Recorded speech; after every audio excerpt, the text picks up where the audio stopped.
Justice Watchers, before we begin, I want to make this absolutely clear. The following broadcast contains public domain courtroom footage, commentary, and legal analysis. This content is presented under the Fair Use Doctrine as defined by 17 U.S.C. 107 and is protected by multiple Supreme Court rulings, which you see below.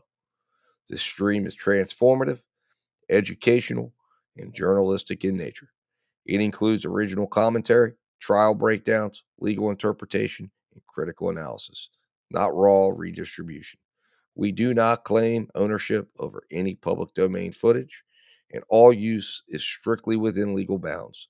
If you're watching this content, you're engaging in a protected, transformative experience, grounded in law, never in speculation.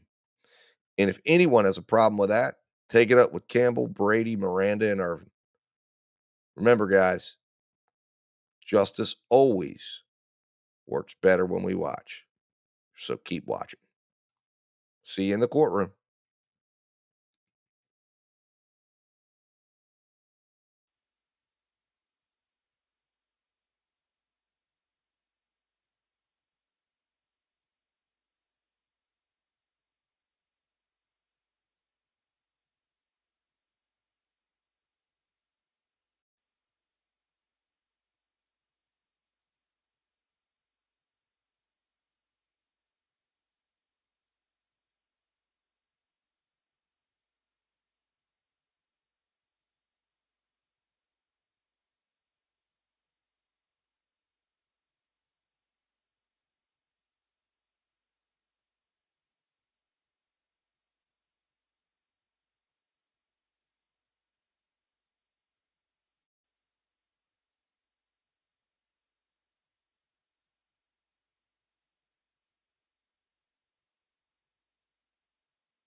All right, good morning, everyone. Go ahead and have a seat. Give me 1 second.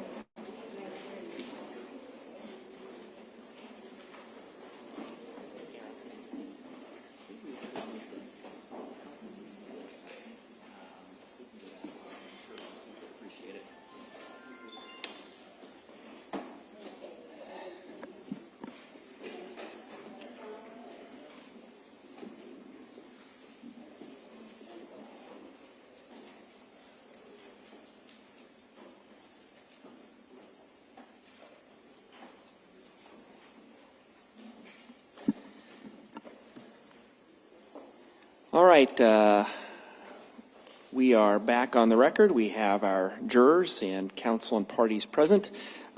Jurors, I hope you all had a good 4th of July and a good long weekend, and welcome back.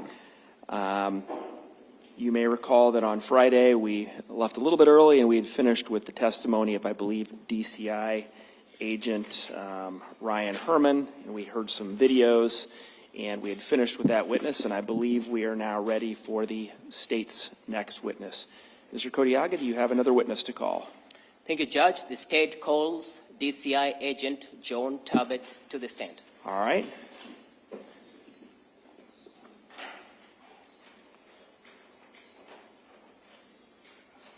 Sir, I'll have you come on up and just take a seat to my far left, if you would. And I'll swear you in once you're seated.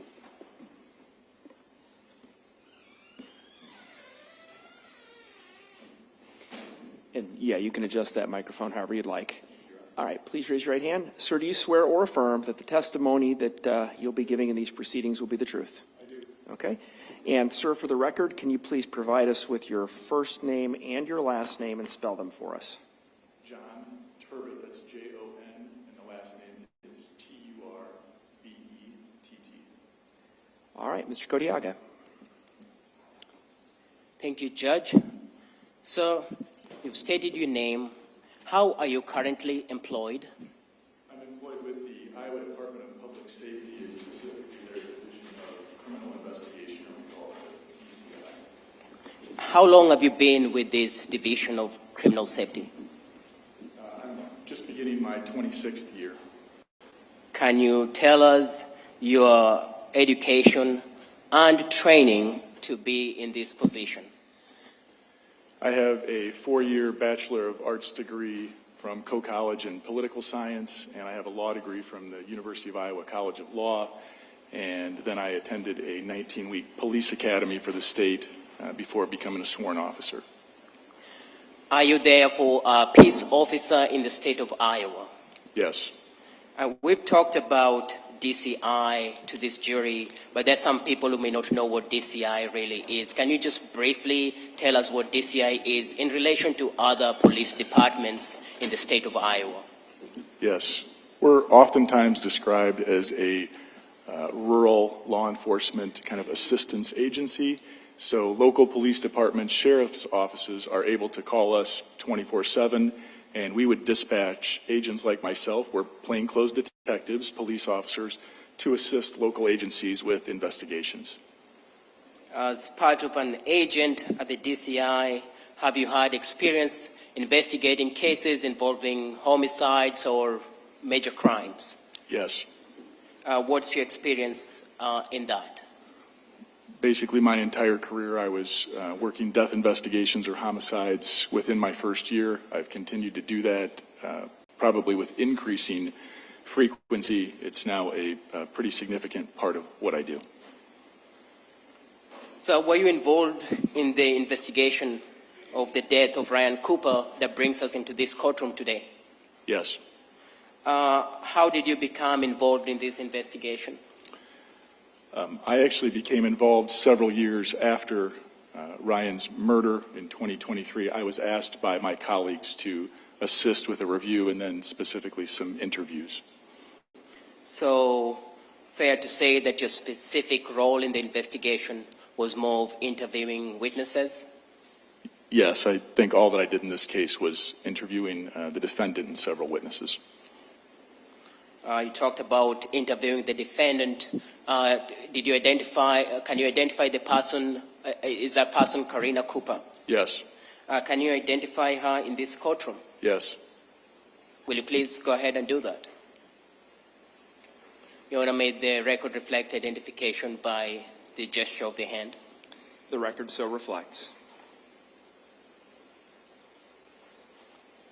Now, you talked about in the course of that investigation, you interviewed witnesses, including the defendant, Karina Cooper, correct? Yes. Do you remember the day that you conducted the interview with Karina Cooper? Yes, that was May 4th, 2023.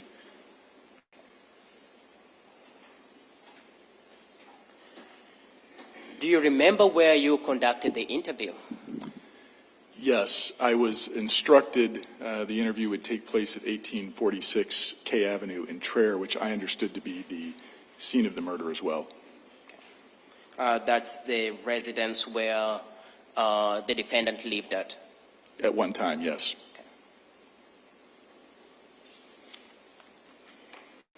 When you're doing this interview in 2023, Ryan Cooper was killed in 2021. Is that a fair? Yes, I believe June 18th, 2021. And what was the purpose of the interview that you're doing in 2023? A couple of things were discussed. We wanted to see if the defendant would hold to the same positions that she had several years prior, but also when we reviewed that, we just decided that it would be good to explore for more depth and more detail as well than what we had from a few years prior. Was your interview, when you take the interview, were you just with the defendant and you at that point? Was it just the two of us? Yes.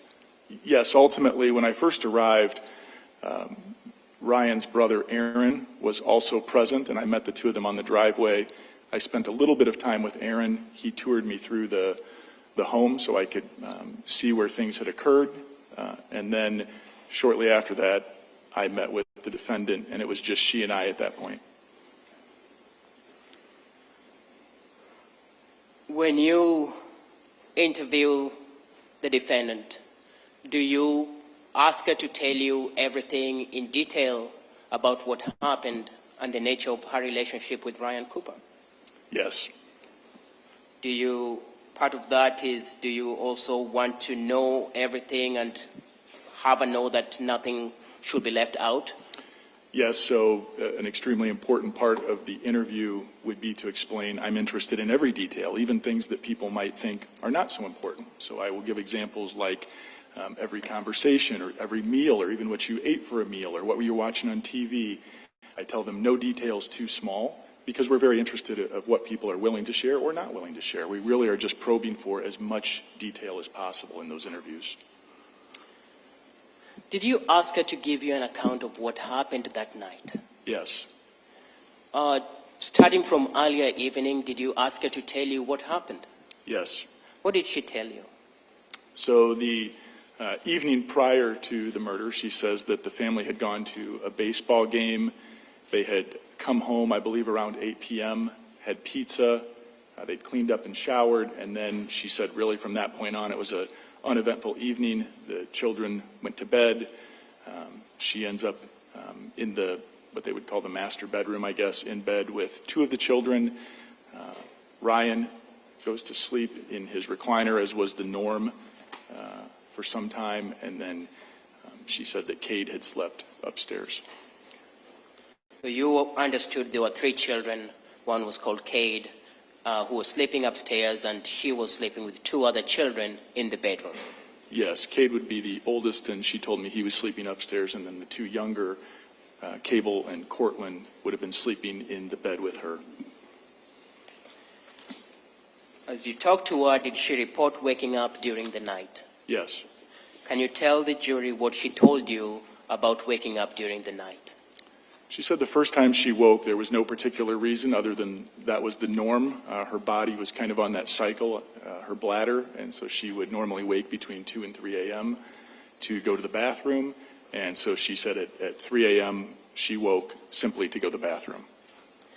Did she tell you what her perception or observations of Ryan Cooper were at 3 a.m. when she went to the bathroom? Yes, she reported that he was snoring and the TV was on, and so she went to the bathroom and just went back to bed. So the TV was on and Ryan Cooper was snoring? Yes.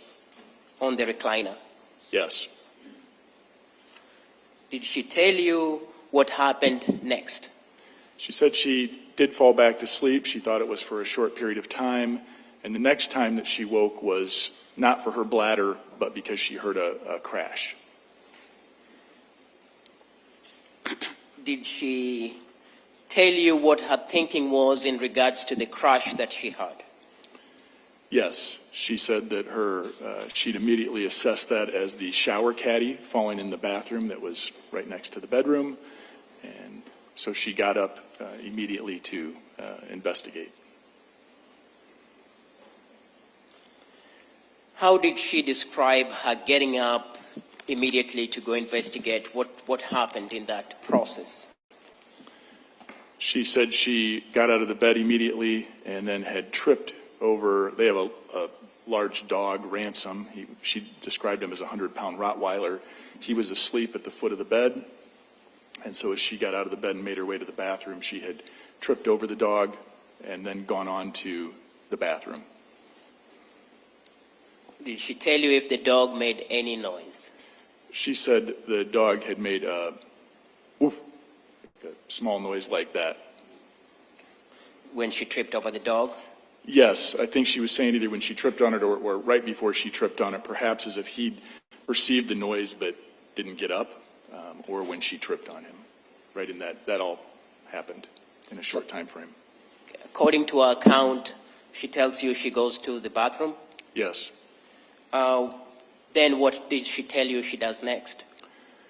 She sees nothing in the bathroom, so she's there, very quickly, and then she moves on to the kitchen and sees nothing in the kitchen, and she describes, and we talk about for a little bit, her assessment. She looks out through the kitchen window into the well-lit driveway area, and she doesn't see any vehicles or any people in the kitchen or outside in the driveway area. She describes the driveway as well lit. Yes. Once she looks outside the driveway and sees nothing or no vehicles or nobody, what does she do next? She then moves on to the living room. What does she say to you that she sees or does when she gets to the living room? Her first perceptions that she described were the TV is now not on like it was now in sleep mode, so it had gone to sleep, and she goes over and turns on a lamp. So now the TV is off? Yes. And she turns on a lamp in the living room? Yes. What does she tell you she sees or observes when she turns on the lamp in the living room? So Ryan was still in his recliner. She turns the lamp on and she says, I see blood, lots of blood.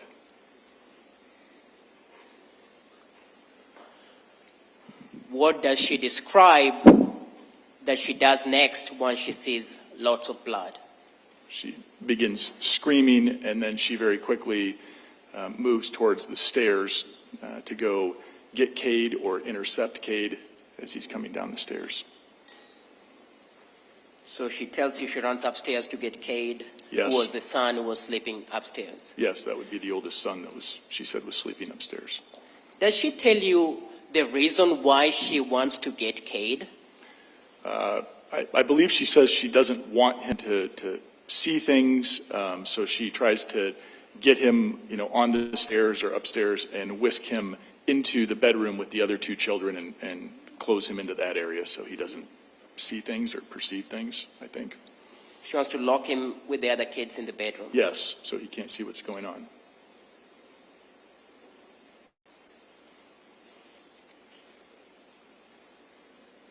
Now you talked about the dog, Ransom, and you described him that she told you is like a 100-pound Rottweiler. Did she tell you how the dog typically behaved with strangers? Yes, my recollection is she described him as this 100-pound Rottweiler. He was interested in people, seemed to be very much a family dog. We were kind of comparing notes. I mentioned my dog.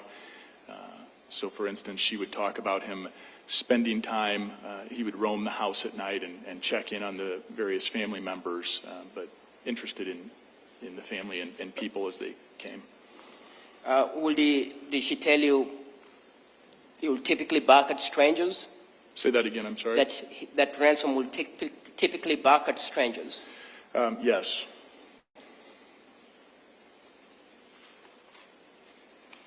You talked about his nighttime behavior. She described as a dog who would roam through the different rooms in the house. Yes, she said that Ransom would roam. Sometimes he would spend time with Ryan out in the living room and sleep there for a while. He would sometimes go upstairs to see Kate or sleep up there a little bit, and then of course he would sleep in the bedroom as he was that night, she reported, when she tripped on him. In fact, when you're discussing this, does she tell you about her bedroom door, whether it was open or closed, in relation to Ransom's behavior?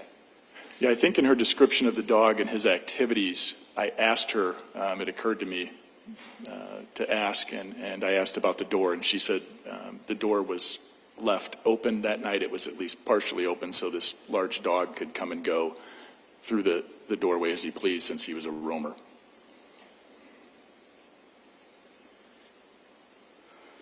Let's talk about firearms. Did the question of firearms come up in the interview with the defendant? Yes, I recall we had quite a lengthy conversation about firearms. Did you and her discuss the firearms that would have been either in the house or either close to the house? Yes, I think I made a couple of attempts to try to cover this well. I talked about guns she possessed, that Ryan possessed, guns that were in the house, other places they kept guns.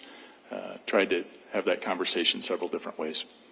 Did you learn that there was a firearm in the bedroom that Yes. she was sleeping in? Yes.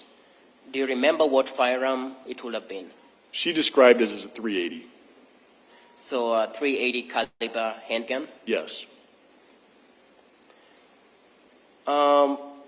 Did she talk to you about Ryan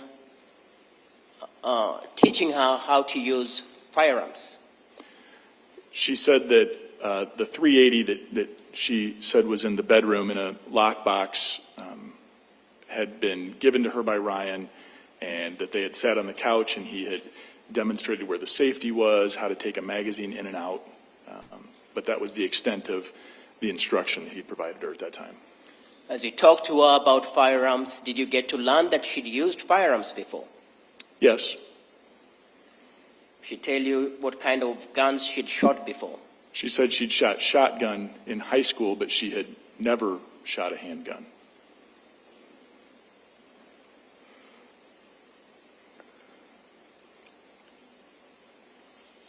When you talk, do you have a discussion about the house, in particular, the entry points in the house, and how visitors will come and go, or how people could come and go in this house?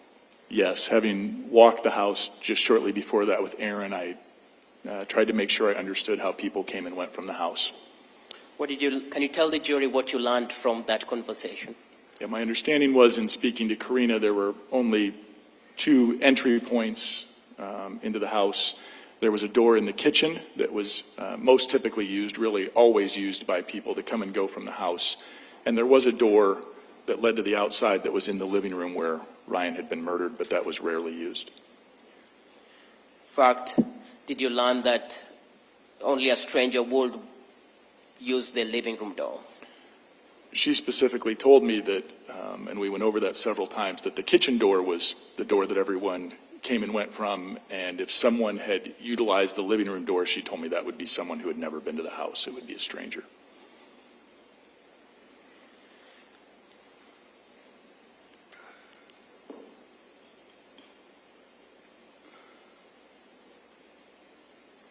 Did you ask her about her observations of the living room door that night that Ryan was killed? Yes. What did she tell you? She told me she thought the door was closed because if it had been open, she would have remembered that. In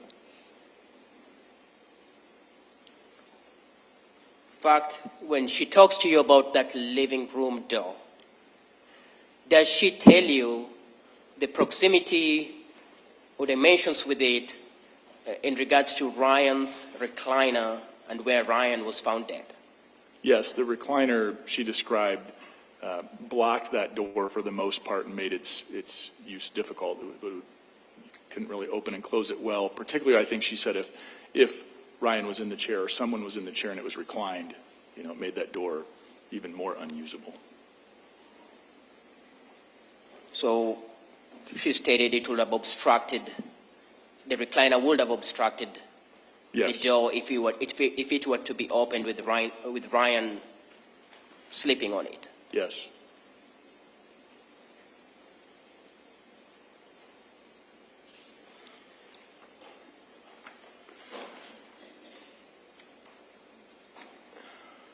Let's talk about the sleeping arrangements, especially in regards to Cade. Were you interested in asking her about where Cade slept and what his sleeping arrangements were? Yes, I was very interested in that. As you talk to her about this, what does she tell you? So she told me that on that night, Cade had slept upstairs, and so that began a conversation where I tried to understand if that was normal for Cade to sleep upstairs or abnormal if he normally slept somewhere else. And what did you learn from her? So historically, Cade had spent quite a bit of time actually sleeping down in the living room. She said that he would watch movies with his dad and fall asleep on the couch by his dad. And there had been attempts over the years to try and get him to sleep in his own bed upstairs. Did you ask her about her having a conversation with Cade a couple of days before Ryan's death, where she wanted Cade to go sleep upstairs? Yes, it was my understanding that there may have been a change in his sleeping arrangement within days of Ryan's murder, so I asked if she had specifically, or if someone had specifically had Cade sleeping in his bedroom as of, you know, within days of that time frame or that week. May we approach her? You may.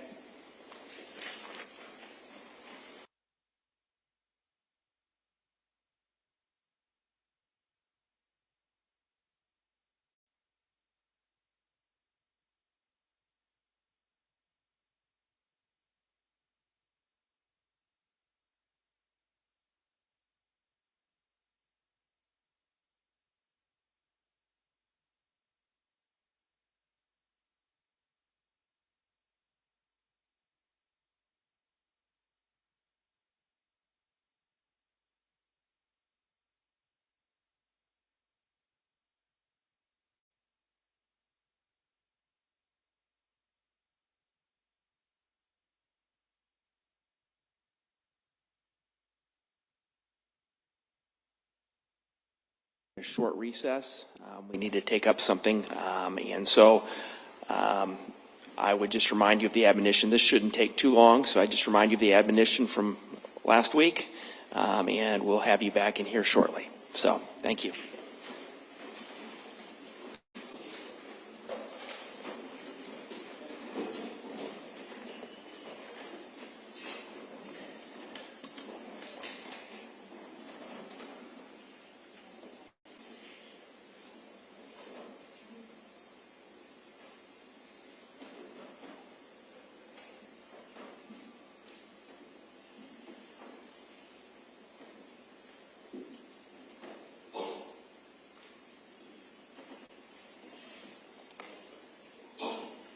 Agent Turbot, you can go ahead and have a seat somewhere else if you'd like for a minute. Thank you, Your Honor.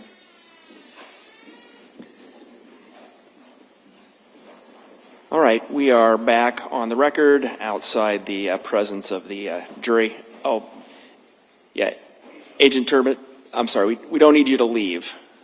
Yeah, sorry, just mean you didn't need to stay in the witness box. Sorry. You maybe have a seat behind counsel. All right. Anyway, we're outside the presence of the jury. We have counsel and Ms. Cooper here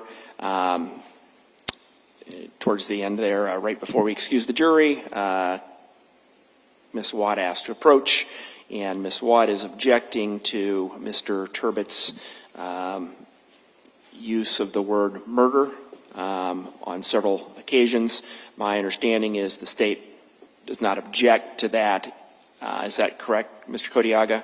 That's correct, Judge. All right, so Agent Turbot, I would just ask and instruct you that when you're referring to Mr. Cooper's death from this point, don't use that word. All right. That satisfy you, Ms. Watt? Yes, Your Honor. Any further record you wish to make, Ms. Watt? No. Any further record you wish to make, Mr. Kodiaga? No, Your Honor. All right. Then why don't we all take, since we're at a little break, anybody need anything, or are you guys good to go? You're good? Mr. Ringel, Mr. Kodiaga, are you good? Or do you need a little break? 5 minutes? All right, we'll take a 5-minute recess.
All right. Welcome back. Thanks for your patience, members of the jury. So we're back on the record. We have our jurors, counsel, and parties present. And Agent Tabet, if you want to come back on up to the stand, sir.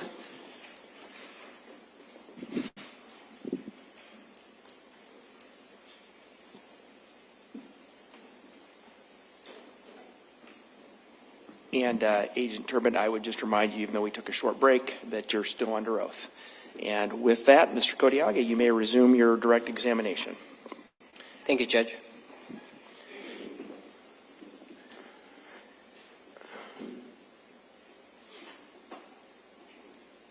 You're talking about discussions that she had with you about Cade sleeping upstairs in the days leading to Ryan's killing, correct? Yes.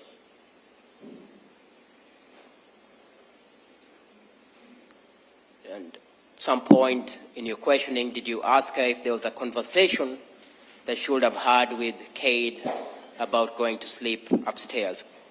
Yes.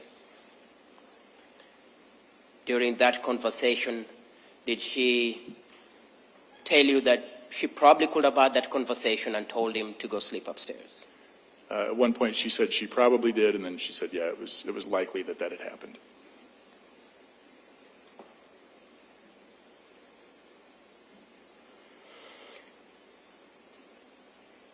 Do you discuss her marital relationship with Ryan Cooper? Yes. Is that an important part of your discussions as an investigator?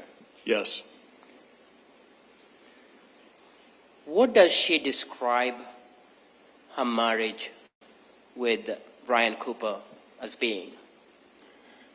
Fairly typical question in an interview like this. I ask a person to rate their marriage on a scale of 1 to 10, and I go on to describe that a 1 would be about as bad as it could be, and I told her a 10 would be an excellent marriage. How would you rate you and Ryan's marriage? And she said, no marriage is a 10, so took that off the table, but she said her and Ryan's marriage was at least an 8. It was, they were a great team, and it was a good marriage. She described herself as a pretty lucky woman?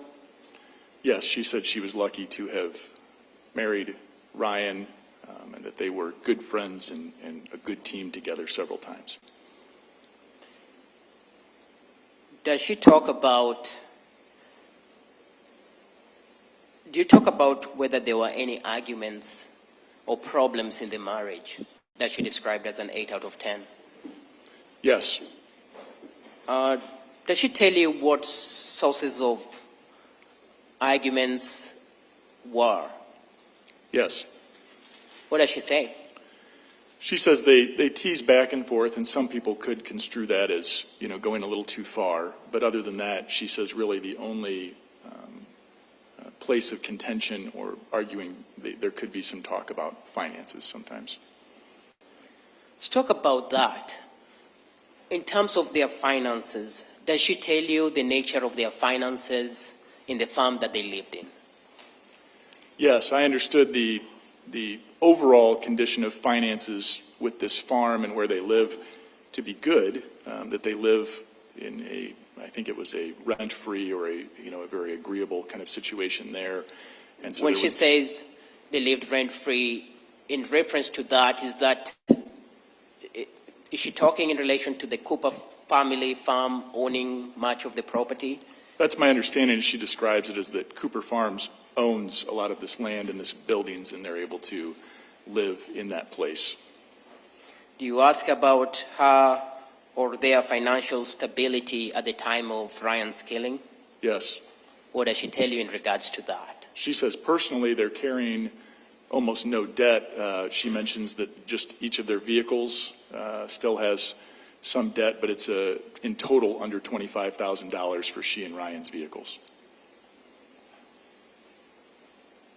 In terms of money-related arguments, what does she tell you that she found unpleasant for her?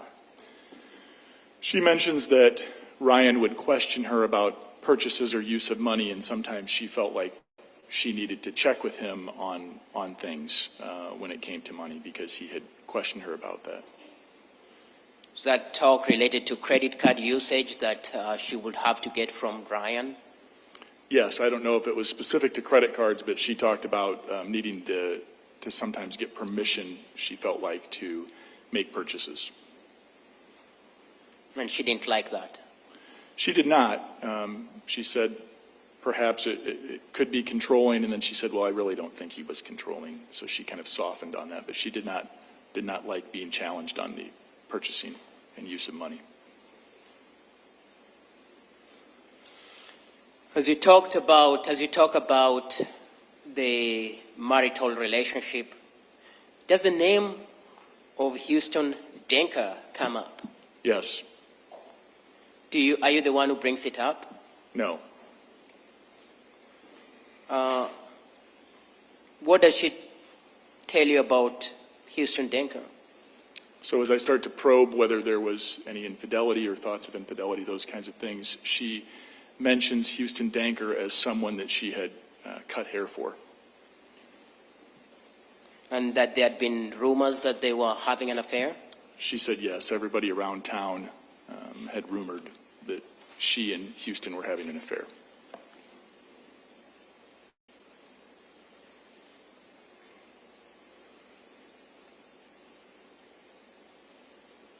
Does she tell you a time frame of how long she'd been communicating with Huston Danker?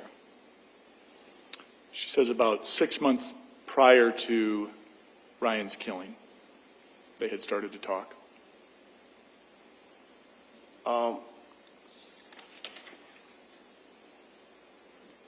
Do you ask her what Ryan Cooper's perception of Huston Danker, does that conversation come up? Yes. What does she tell you? She said that Ryan, along with the rest of the town, was did not trust Huston. That Ryan believed, like many people, that Huston had slept with older women in the community and was not to be trusted.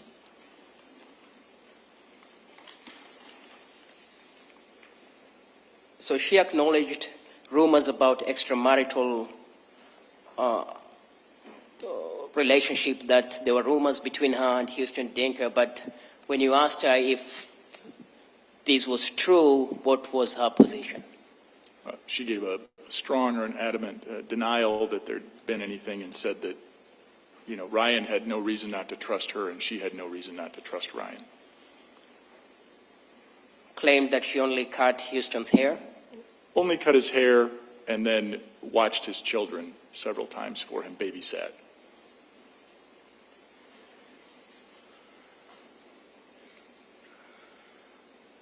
Did you ask her when her last communication or when she was last with Huston Danker? Yes. What did she tell you? Several months after Ryan was killed, she noted was her last communication. She gave you a date of sometimes in September 2021? Yes, September 2021 is when she said she last had communication with Huston. And in regards to that, does she say it's when she cuts his hair? Yes, I think she pointed to that being the last time that she cut his hair.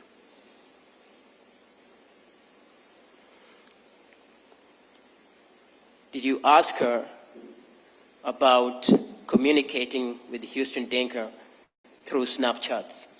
Yes. Can you tell the jury what she told you about the nature of communication with Huston in regards to using the Snapchat application? I think she describes it as being fairly light usage,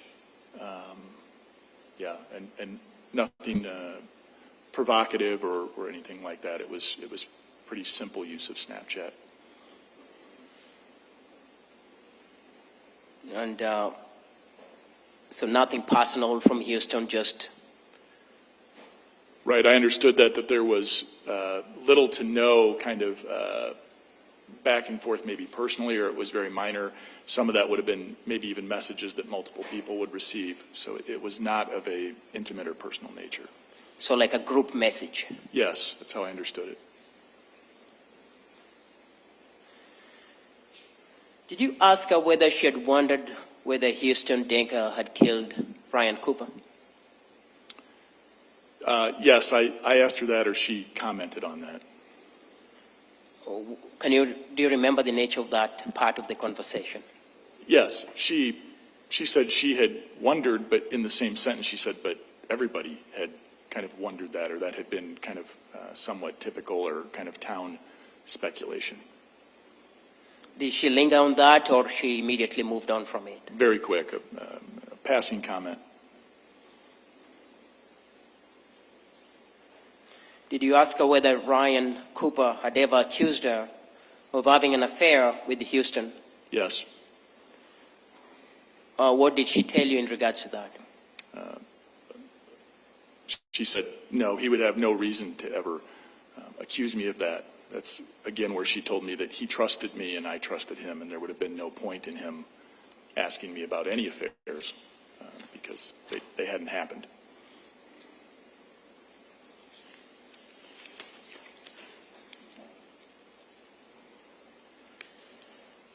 You talked about being in that residence prior to talking to the defendant, Ms. Karina Cooper, correct? Yes. Can you describe that residence for the jury in terms of the size, like how big, whether it's big, smaller house? Yes, spending just a little bit of time in the house prior to talking to the defendant, it was noteworthy to me how tight things were. I'm thinking of the bedroom to the bathroom to the kitchen to the living room, the areas that were described for me later by the defendant. This was all very, very close in proximity. It was small. And we've put on the board what's been admitted as State Exhibit 313. Are you able to see that from where you are, Agent Tabet? Yes. When you describe the bedroom, the bathroom, from the bedroom, as you say, again, when she says, I went to the bathroom and then went and looked out of the kitchen window to the driveway, you're saying it's very close quarters. Yes.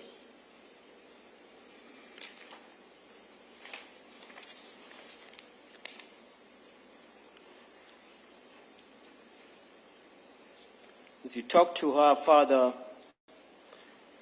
does she give a later account of what she thinks the loud noise would have been? Yes. What does she say? So initially it was the shower caddy that she'd kind of detailed and described, and then later she said, after further reflection, she had believed that the crash that woke her the second time when she was woke was actually the screen door from the living room that sometimes the wind would catch and bang into the railing. So now she gives you an account that what she believes it was the screen door shutting. Yes.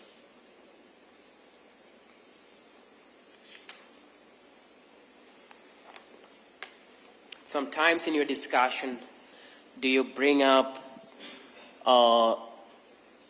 the novelty or the use of forensic evidence in your investigations? Yes. What in particular do you share or do you tell her? So again, fairly typical in these interviews, I share some of the technology that law enforcement's able to utilize to gather evidence. I mentioned cell phone activity very quickly, but move on to a concept, I think I refer to it as fencing or geofencing, but this is, again, where there's an ability to track people's usage of their cell phones even when they're just moving around. Advertisers are gathering data, and so beyond just using your cell phone or sending a text messages or kind of conventional pinging of a cell phone, that there's this ability to kind of draw a a fence around an area and see which phones have been in the fence and out of the fence. So we call that fencing. So talk to her about this geofencing technology. What do you observe as you talk to her about this? What do you observe from her? She nods. She says yes. Doesn't seem surprised by the technology or our use of it. Appear to be savvy about, have some knowledge about geofencing? Objection, speculation. Overruled, you can answer. Yeah, at that time, geofencing was even less known than it is now. So you would, the typical person when we say that thing would not have a lot of knowledge about the use of geofencing or how we would be able to put cell phone usage in or out of a certain area. So you talk, and so she appears to be very savvy about it. Yes, somebody would have to be knowledgeable about technology, I would think, to understand that that was something that, I learned about through law enforcement use. At this time, as you talk about geofencing, are you discussing the nature of the investigation and what you're seeing from what the phones will be saying? Eventually, yes. So the conversation starts broad, just about different tools that we utilize. I talk about a couple of other electronic items that could be at our disposal, and then I draw that back to the case at hand and talk about what we'd be able to tell about what happened that night in that area. To tell about this, does a body language or a demeanor change? No. As you, at some point in this discussion,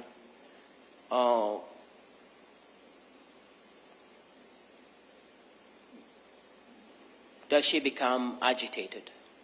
Yes.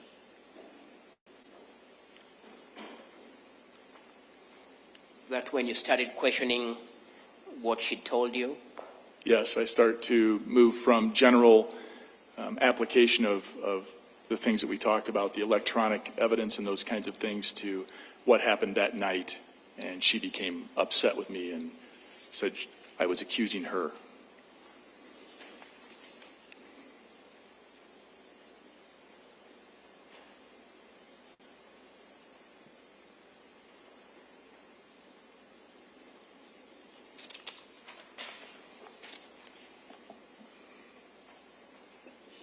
Claimed you're accusing her. Did you tell her you just wanted to know what had happened to Ryan? Yes, I encouraged her to continue to talk to me and help me understand what happened that night in the house. And what did she tell you in that regards to what happened, if she knew what happened to Ryan? She tells me that if she knew who had done this to her husband, she would be in jail because she would have, in her words, she would have already killed that motherfucker.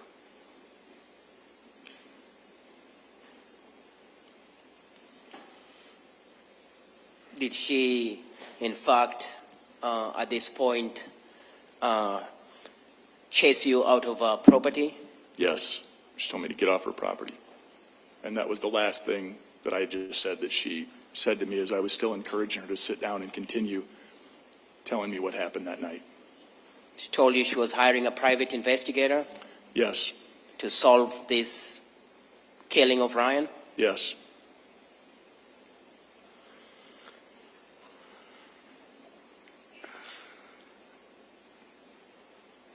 Now, you spent a considerable lengthy time talking to the defendant, Ms. Cooper, correct? Yes, I believe just a little over 3 hours that day. In these 3 hours that you spent with the defendant, did she ever tell you that she was sending Snapchat messages to Huston Danker at 3:30 a.m.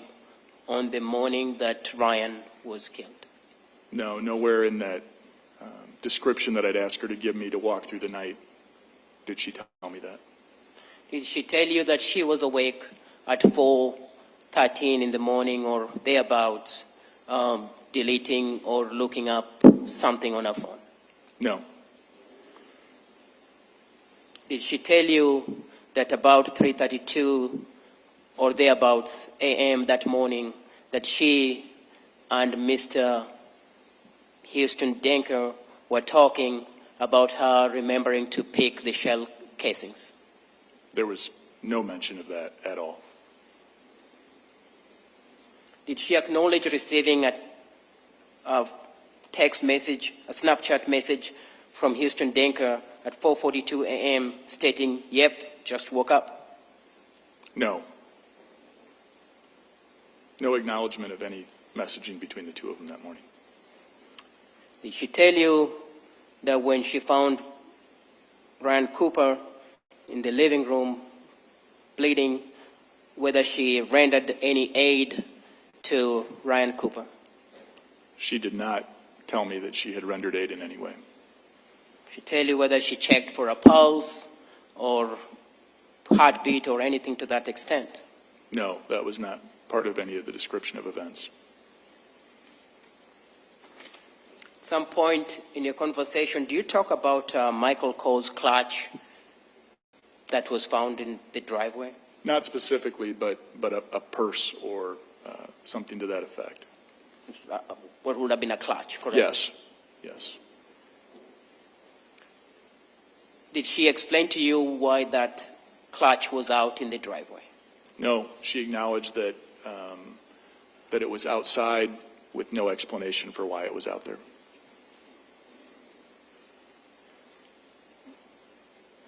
During this discussion, you talked about her telling you about finances.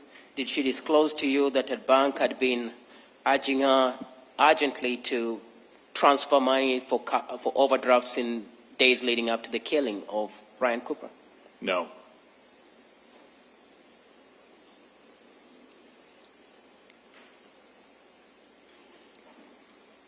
Did she tell you that she made about 170 steps between 4:23 a.m. and 4:30 or so a.m. that morning? No.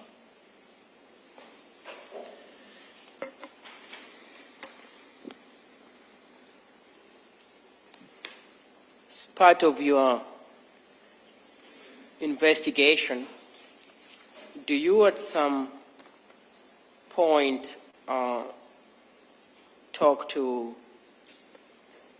the man we've talked about, Huston Danker? Yes, I do talk to him. Do you remember the day that you talked to Huston Danker?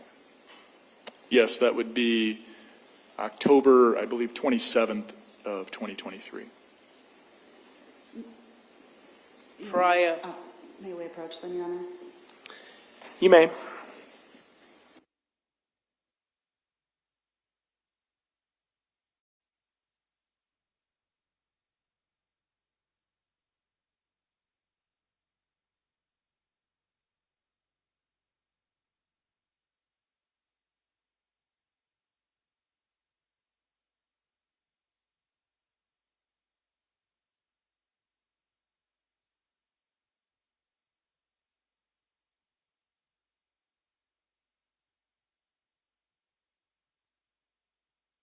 We may have several breaks, so we do need to take something else up with just counsel and parties. So I am gonna take another break, and we'll say it'll be at least 10 minutes. So just so you folks know where kind of the time frame. And I would just remind you of that admonition again: keep an open mind, don't talk to anybody, don't let anybody talk to you, and don't do any sort of investigation or research, and stay away from any media accounts. So with that, we'll see you no sooner than 10 minutes.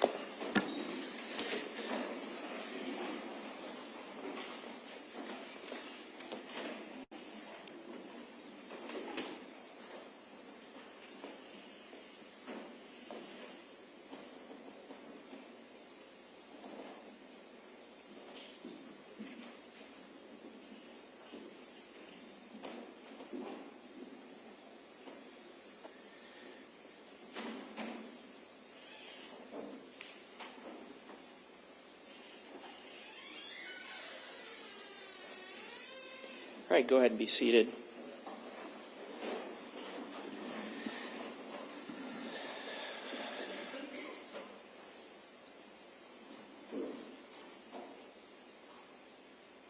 right, so what I know at this point, which isn't much, is that we're going to get into some questioning of Agent Tabet related to his interview of Mr. Danker, and that the defendant has an objection to that. And so why don't we start with you, Ms. Watt, and let me know what the defendant's objection is. Thank you. We're not objecting to the interview that he gave to police in 2021. My specific objection is to the interview he gave in 2023. And because it's my understanding that the statements will come in if they're in furtherance of the conspiracy and up and until the conspiracy or the objective has been completed. It's our position that the statements in 2023 made to law enforcement, at that time, the conspiracy has ended. I know that the state is going to say that this is part of the cover-up, but there is some case law, at least the case that I found in Iowa, I believe, was State v. Waterbury, 307 Northwest 2nd, 45, Iowa, 1981. In that case, there's a statement given to police by a co-conspirator that occurs within 6 hours of the event. Because basically, the conspiracy at issue here is the conspiracy to commit murder. So the objective is to finish the murder. And in the Waterbury case, that person gives a false statement to the police about who killed the person within 6 hours of the event. I can't find any cases that specifically allow for statements by a co-conspirator that are made years after the event. And it's my position that the cover-up doesn't last for years. And also the cover-up is not part of the conspiracy, as clearly in every case, people don't want to get caught. That is just part of any crime. And so that's not necessarily the cover-up, just every statement anybody makes. I have some indication here that while there may be a subsidiary conspiracy to conceal the crime after the central purpose has been achieved, such a subsidiary conspiracy may not be implied from the circumstantial evidence showing merely that the conspiracy and that the conspirators took care to cover up their crime to escape detention and punishment. Because here, the conspiracy again is to kill Ryan. It's unreasonable to say and believe that every single thing that Huston says to police up until his arrest counts as a statement by a co-conspirator. Further, we don't have any indication that these two are even still talking. I think Agent Tabet has testified that Karina said that the last time she spoke to Huston was in September of 2021, and I haven't heard any evidence suggesting that they spoke after that or closer in time to 2023. So our position is essentially that the concealment phase doesn't last forever, and this is too distant and too remote from the actual event and the objective of the conspiracy. Thank you. And so the hearsay, it's hearsay based on, because it doesn't meet that conspiracy exception. Yes. And the quote you just gave, was that from the case that you cited, the 307 Northwest 45?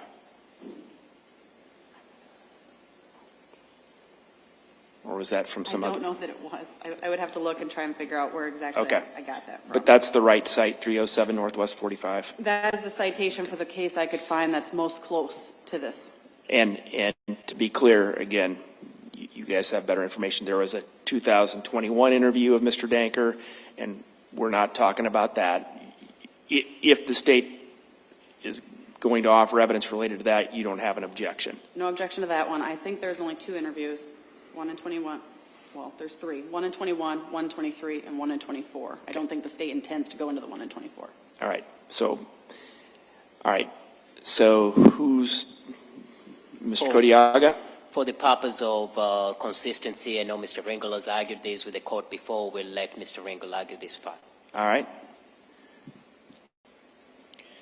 Thank you, Judge. The state is relying on State v. Tangi, that's 616 Northwest 2nd, 564, and other similar cases, and noting that... I'm sorry, 616 Northwest 2nd? Give me that last bit again. 564. Okay. In noting that the conspiracy can continue to the concealment phase, I believe there's a number of cases where statements were admitted that essentially involve covering up the crime that was committed and misleading the police. Now, the cover-up in and of itself, or a cover-up of a crime, doesn't necessarily constitute a conspiracy, thereby allowing information or otherwise hearsay statements to be admitted. But when a conspiracy is found to pre-exist and then there are statements made in furtherance of that conspiracy, including cover-up, they are admissible. And I think that's an important distinction here, and I think that's what's outlined in Tangi and other similar cases. From the state's perspective, the information that we'll be admitting essentially is in furtherance of the conspiracy in the sense that it is information that from the state's perspective appears to be agreed upon by the two parties here. There's a striking similarity between the information that they're providing to law enforcement, and so it's the state's position that this is in fact in furtherance of the conspiracy. And again, I don't know what the statements are. Presumably, it would be kind of a statement-by-statement analysis, right? I mean, wouldn't you have to analyze each statement by Mr. Danker to determine whether or not it's in furtherance of the conspiracy? I don't know how long this interview is, but I mean, again, I haven't seen it. I haven't been provided a transcript of it. I don't know what's in there. And so, I mean, the defendant's essentially saying it should be blanketly excluded. You're essentially saying it should be blanketly, admitted. And isn't it a more, I guess, refined analysis than that? Judge, I think it probably is a little more refined, and I think it is more nuanced. I do think that once the court has made a determination that a conspiracy exists, those statements made by the co-conspirator are not hearsay. They're statements by a party opponent. I think that the statements that are relevant to the analysis that the state believes are in furtherance of the conspiracy, in other words, statements made to conceal not only the objective of the crime, but the fact that the crime occurred at all, do come in. And then I think statements that are necessary to explain the context in which those statements were made would come in as well. That's what the state intends to admit. I don't believe the state intends to simply hit play or talk about everything that Huston Danker said to law enforcement. All right. And just so we're clear on where we're at as far as the conspiracy, it's my understanding, at least for purposes of this, Ms. Cooper is not contesting, for purposes of this analysis, Ms. Cooper is not contesting the existence of a conspiracy for purposes of this analysis. Correct. All right. So that's... Well, we are saying the conspiracy has ended. I understand. That's a different analysis. You're saying there was for purposes of this analysis, there was a conspiracy, so statements properly made during the course of that conspiracy are not hearsay.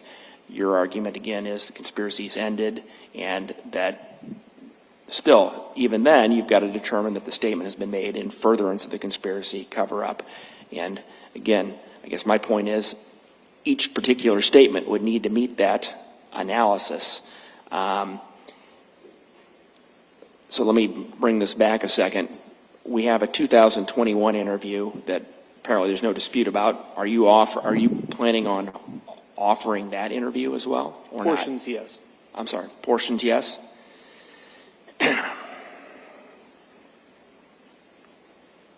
All right. Well,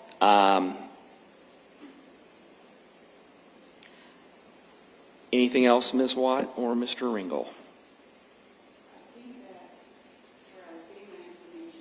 Ms. Watt, your microphone's on, and so I can't hear you very well. I think the place I was getting my information where I was talking about subsidiary conspiracies.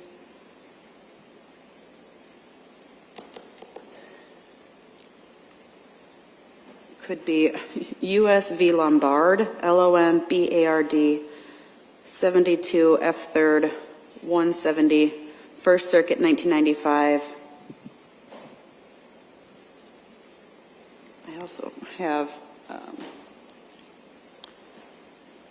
possibly Grunewald v. United States. That's Grunewald, 353 U.S. 391, 1957.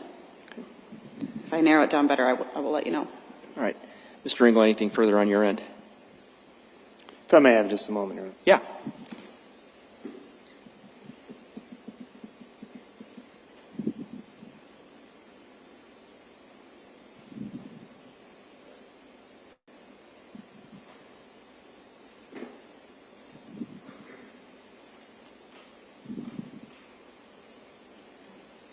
Judge, I would just note that I'm not aware of any case that indicates essentially a time bar on the length of a conspiracy.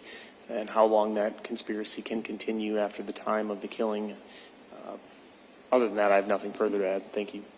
All right. Well, what I'm going to do is take 5 or so minutes, take a quick look at these cases you've cited, and we'll come back in and I'll make a ruling on this and bring the jury back in. All right? So we'll be in recess for approximately 5 minutes, maybe a few more. We'll see how quickly I can get this done.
All right, we are back on the record outside the presence of the jury. We have counsel and Ms. Cooper present.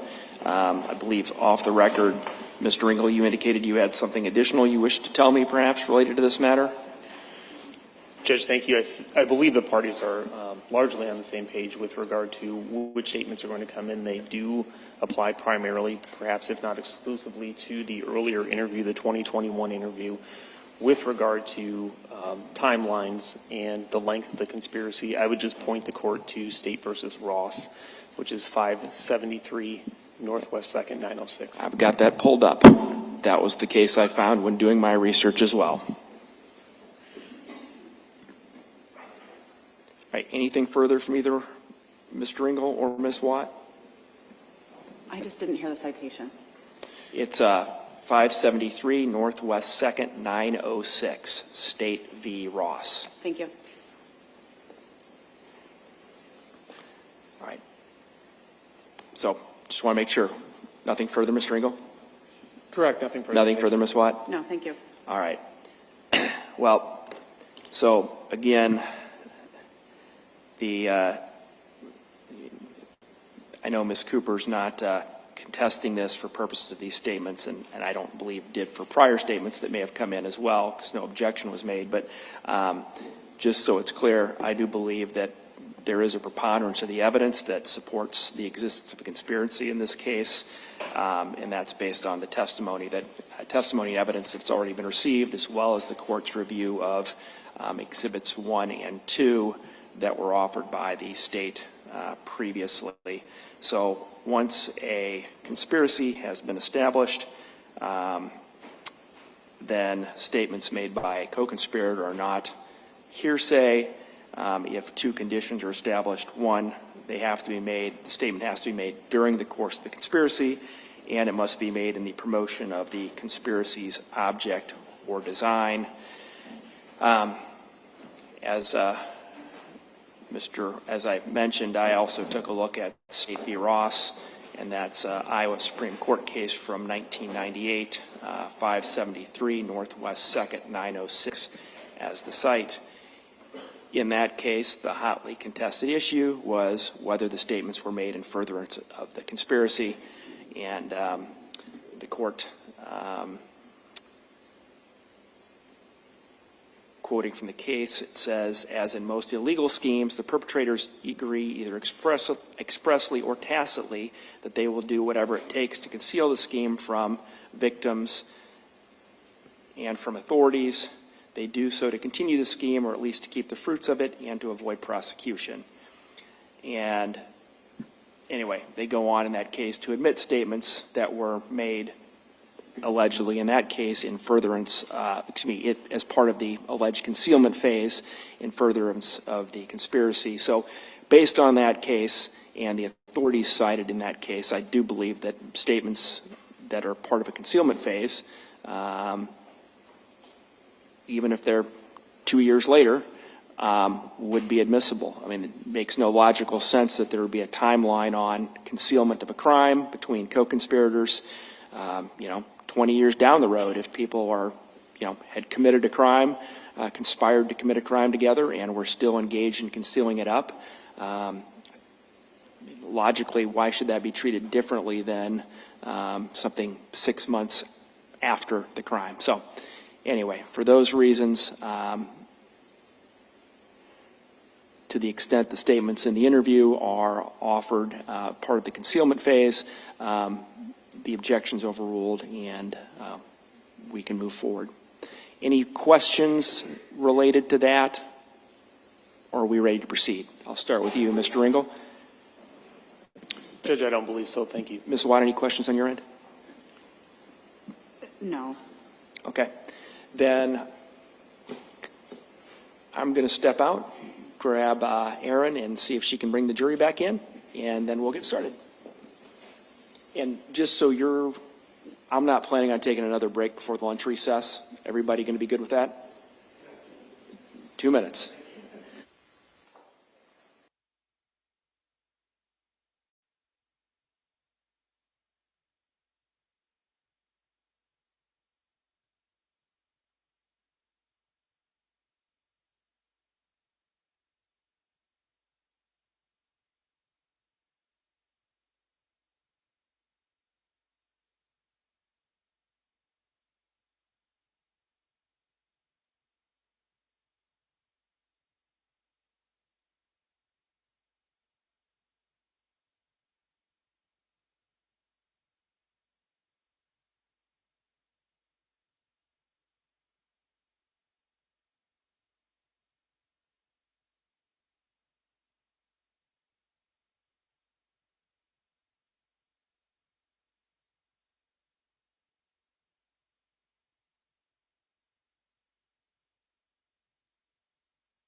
All right, go ahead and have a seat, everyone.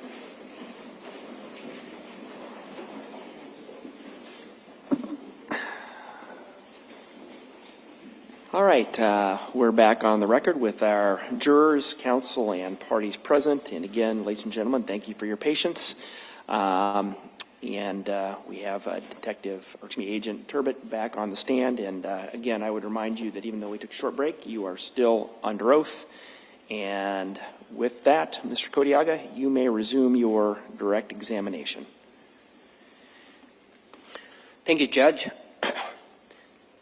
Agent Tabet, before we took a break, we had started talking about Huston Danker, whose name had come up in the investigations, correct? Yes.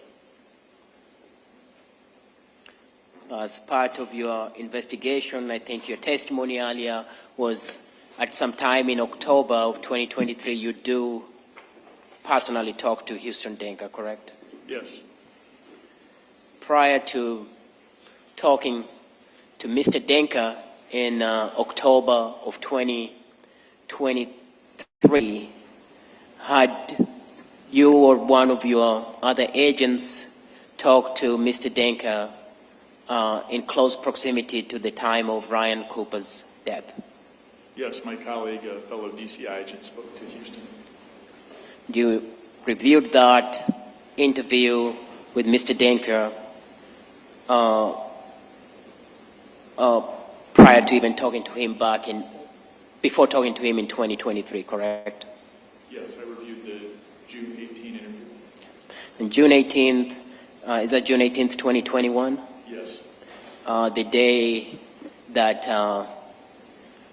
Ryan Cooper was killed. Yes.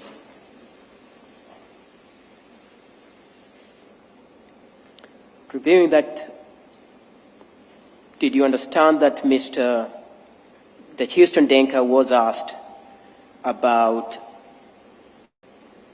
her communication with the defendant, Karina Cooper, over Snapchat? Yes. What was his response to that? Again, I think he says there's no real communication going on via Snapchat at that time. When you say that, can you elaborate on what he says more on that? I think he admits to some messaging, but again, there's nothing intimate or personal going on between the two of them. Does it give a frequency of how often he being Huston Danker and Karina Cooper would communicate on Snapchat? Once or twice a week. Does it give a time frame of how long they would have been communicating? I don't remember. It might have been a period of several months, 3 or 4 months. But otherwise, these are random snaps, not anything. Yes. Does he get asked what his relationship with Karina Cooper entails? Yes. What does he say? Again, she's been cutting his hair. I think he says at that point, maybe for a period of even a couple of years. And they have just had what he would describe as kind of a typical conversation almost between the person getting their hair cut and the person doing it. Is Huston Danker asked if there was any problem between him and Ryan Cooper, especially as regards Snapchats? Yes. What's his response? No problem between he and Ryan with regard specifically to anything to do with Snapchat. Is he asked how he will describe his relationship with the defendant, Karina Cooper? Yes, the agent asked him to talk about that.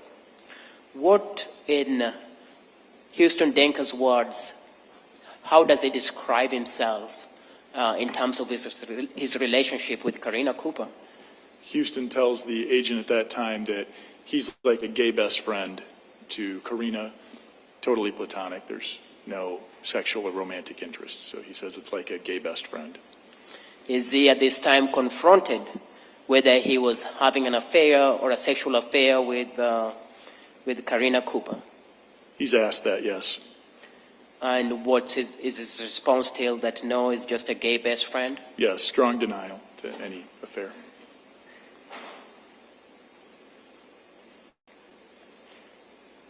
Does he acknowledge that there are rumors in the community that they are having a sexual relationship?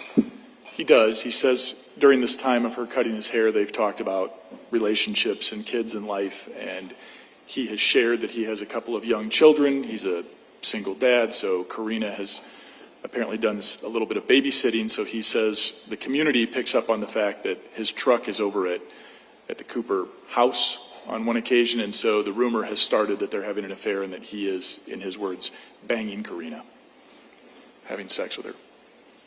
And so he says Karina has been watching his kids, and that's the extent, and that's what's led to the rumors, because the defendant has been babysitting his kids, his being Huston Danker's kids. Yes, Houston's very clear in the June 18, 2021 interview that she just cuts his hair and then she has babysat for him. I think he puts it at several times, just a few times. And that is what has started the rumors in the community.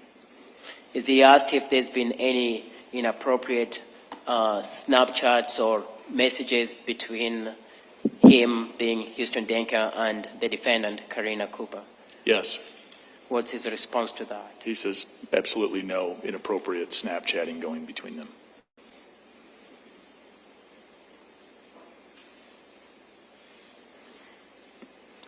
Thank you very much, Agent Tabet. At this point, Your Honor, I have no further questions. Ms. Watt? Thank you.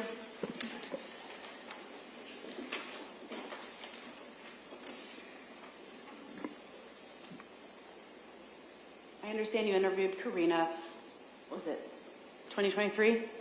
Yes, May 4th, 2023. And Aaron Cooper was there at the time as well? He met on the driveway and was there for a short bit, and then he ended up leaving and staying in the area. Was there a time where Karina wanted Aaron to stand by and be with her during the interview? There was some discussion of that. Okay. So at least at that time, Aaron and Karina appeared to be on good terms?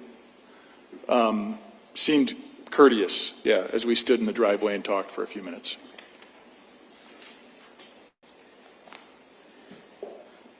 There's been a lot of talk about this Rottweiler dog and how the dog might be expected to behave.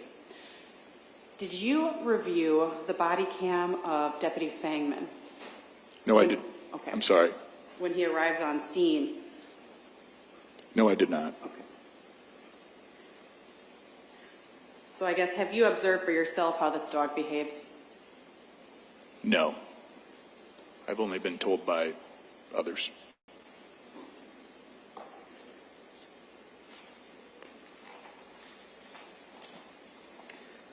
Is most of what you discussed with Karina on some sort of recording?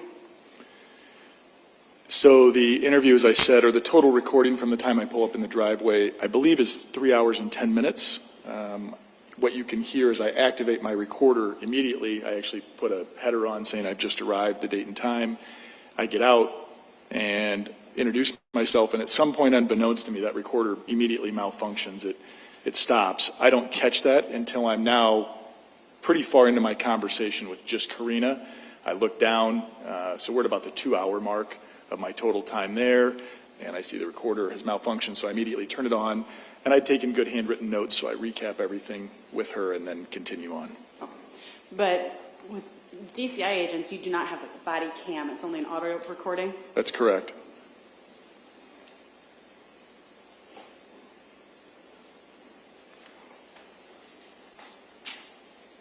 You talked about how you talked to Karina about this geofencing, right? Yes. As an investigator, are you allowed to, is one of your tactics basically to sometimes tell people you have things that you may actually not have? We would imply that we certainly have a better understanding or have more knowledge than we do sometimes. Yes. Okay. So officers are allowed to lie to people? They are. The Supreme Court has said that. It's my understanding, in looking at your notes from the recording at least, that you explained to Karina how geofencing works. Yes, in some type of kind of simple fashion. Okay. And also how cell tower data works. Again, in a simple way, yes, I think. Right. But she didn't say, hold up, I already know all these things. She did not. She just nodded and says yes. Do we have geofencing information in this case that you're aware of? I actually don't know. You'd have to speak to somebody on the technology side. Okay. So I imagine then you don't necessarily know what the geofence actually captures and is capable of? In this case? In any. It's not my area of expertise, so we would rely on other people. Geofencing has been used, and we would just ask what's been captured in a case-by-case basis if that's utilized. Okay. So you wouldn't know whether the geofence actually captures every phone that travels through that fence? In this case again, or? In any. I don't know how tightly someone would describe that. I guess you'd have to talk to somebody that has better understanding of that.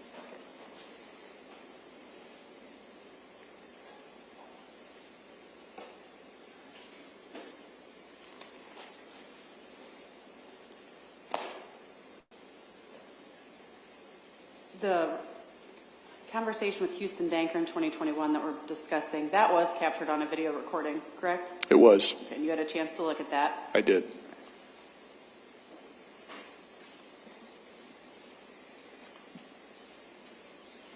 Would you agree with me that his statements, the best evidence of those would be actually watching the video? Yes. Okay. Your Honor, I'd like to play that video, and I'd mark it as Defendant's Exhibit C and ask that it be admitted. Any objection? No objection.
You ready for me to try your screen? Just let me know. Yes, let's try All it. right.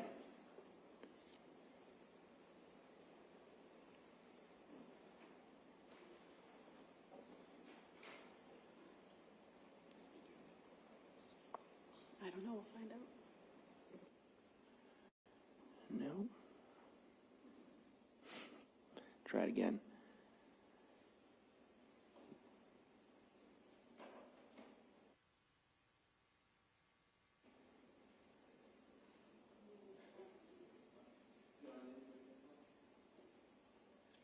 Give me 1 second. I just tried the screen again.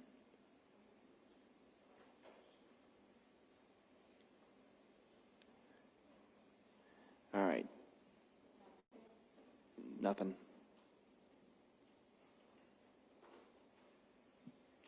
All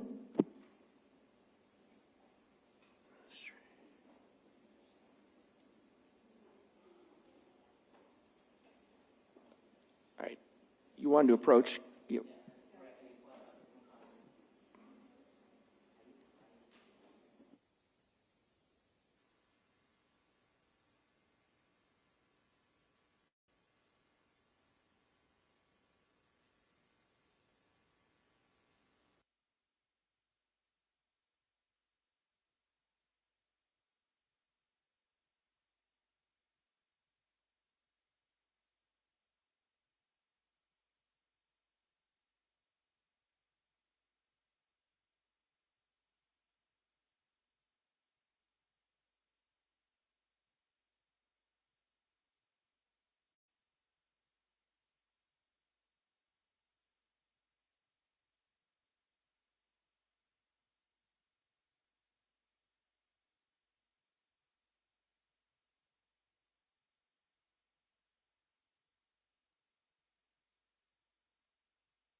Okay, we are back on the record.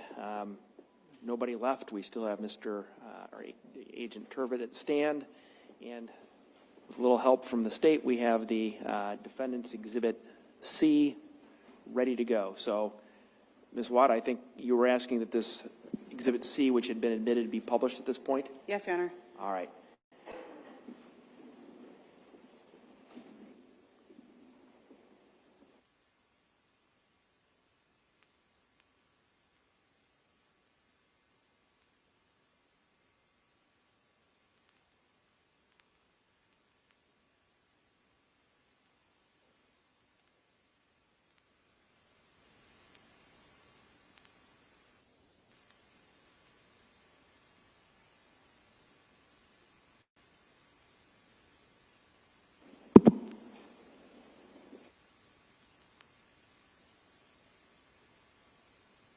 So it appears to me we have half of it working at this point.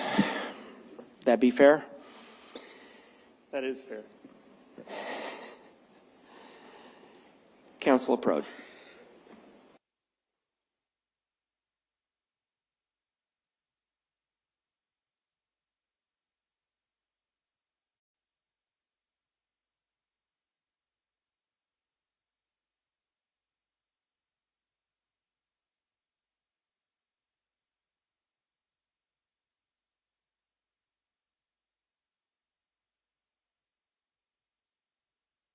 I think with the agreement of counsel is we're going to move forward with, I think, questioning of witnesses, and we're going to try to set aside things that require use of technology at this point till maybe over the, and give counsel some time over the lunch hour to hopefully get squared away with all the tech issues that may crop up. So with that, we'll come back to playing that interview at a later point. Ms. Watt, why don't you go ahead then with your cross-examination? I don't have any other questions. Thank you. All right. Any redirect, Mr. Kodiaga?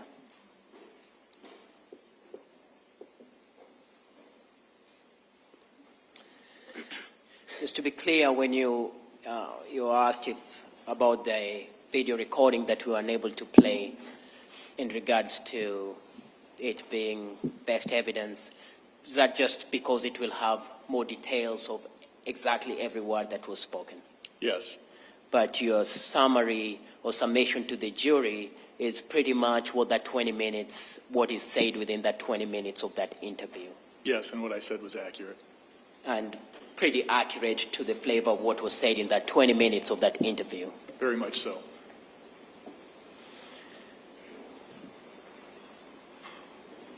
You talked about your interview being recorded by an audio recorder, correct? Yes. And even though your recorder failed, you still were able to capture a lot and go through the same with the defendant, Karina Cooper, of what you'd covered before. Yes, I took very detailed notes, which we always do as a backup because malfunctions happen with those recorders in the field. And then I reread those things back to her to make sure I understood them correctly from my notes, and she agreed.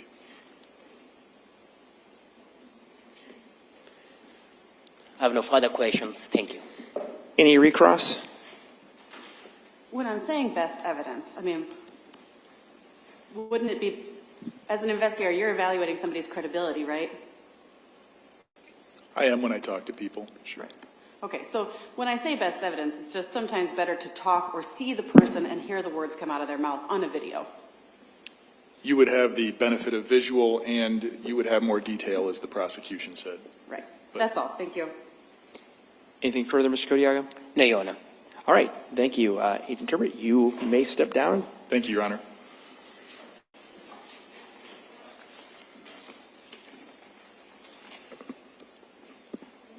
And Mr. Ringel or Mr. Kodiaga or Ms. Williams, state prepared to call its next witness.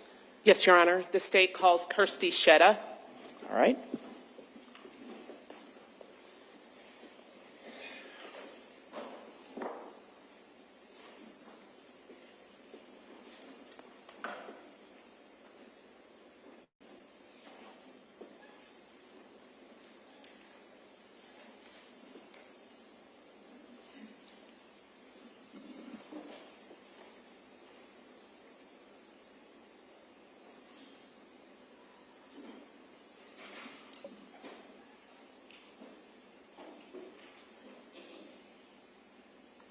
Good morning, ma'am.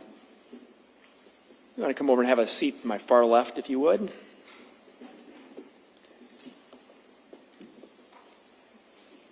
So you can adjust that microphone however you'd like. Yep, it's on. You can move it up, down, closer. So. Okay.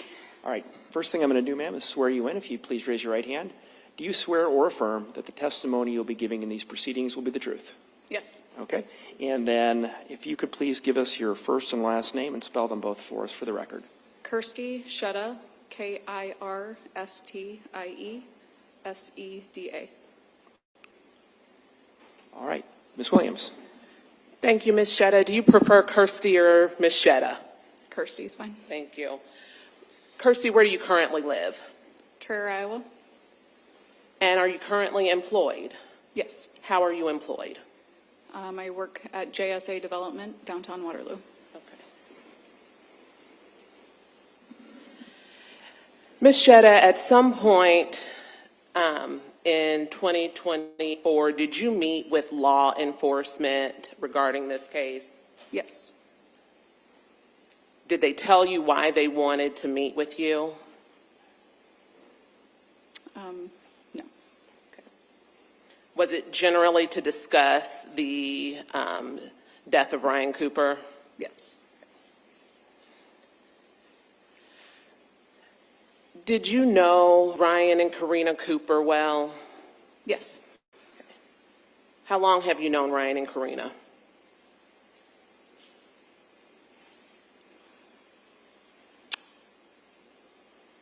Probably 8 to 10 years. Okay. When did you first meet them? When I moved to town. Okay. Traer. About when did you move to Traer? 2007. Okay. Who'd you meet first, Ryan or Karina? Ryan. Okay. How did you meet Ryan?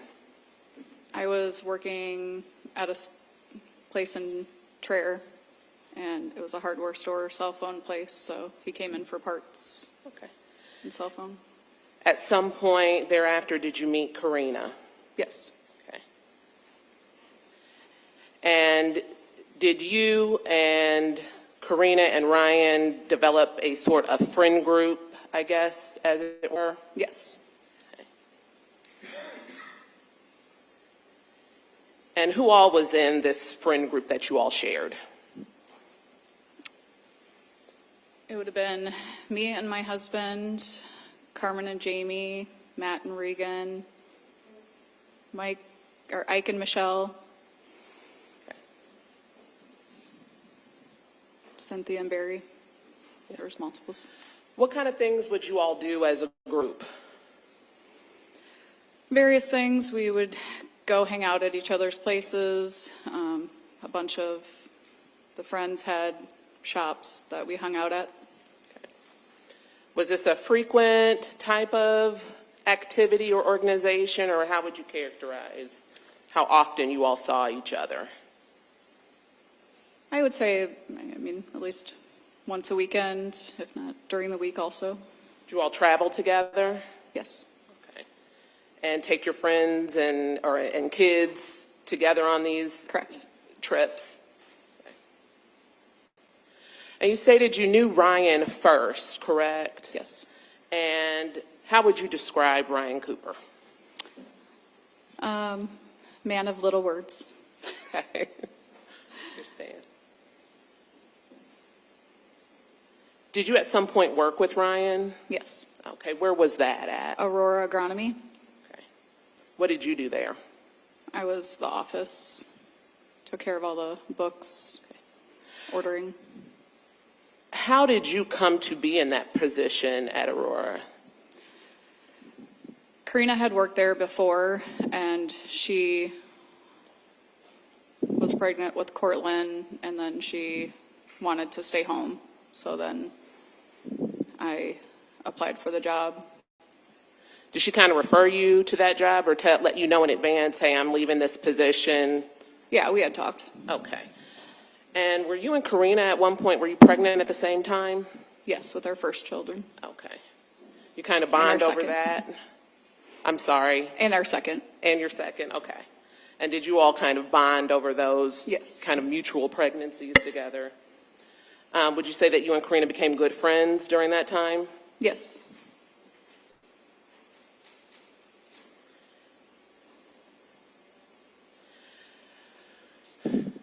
In this time that you knew Ryan and Karina together, what observations did you make about how Ryan would interact with Karina? I guess if Karina was mad or yelling at him, his demeanor was always just to put his head down and take it. How was he with his children? Good.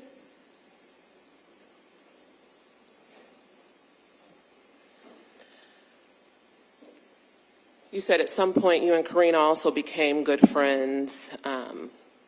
How would you describe your relationship with Karina at the beginning?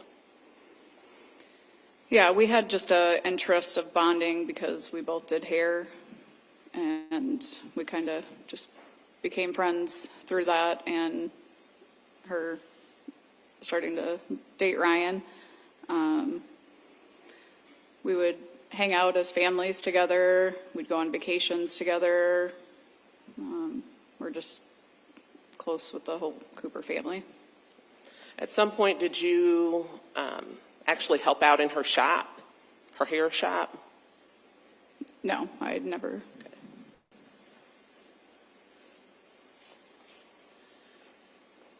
Did your friend group have kind of a group Snapchat? Yes. Okay. And was there one group Snapchat or were there several group Several. Snapchats? At some point, would you say that there was a shift in your relationship with Karina or Karina's relationship with the whole kind of extended friend group? Yes. Can you pinpoint about when that occurred? Late fall of the year before Ryan was murdered. So the fall of 2020, would that be about Correct. the time? What were some of the changes that you noticed? Just pulling away from our friend group, not responding back to messages. We had heard some different things throughout town, and we just kind of started separating, I guess. I guess that's kind of where I was going. Did something specific, or can you identify something specific that may have triggered that shift in the friend dynamic? It would have been the rumors going around about her in Houston. Before we get to that, I want to ask you a little bit about what you noticed between Karina and Ryan's dynamic. How would you describe Karina's behavior or towards Ryan?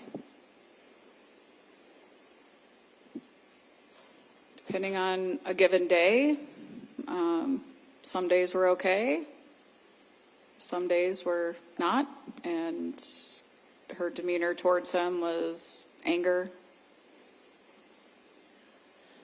Can you recall any examples when you say some days were okay and then some days were not okay?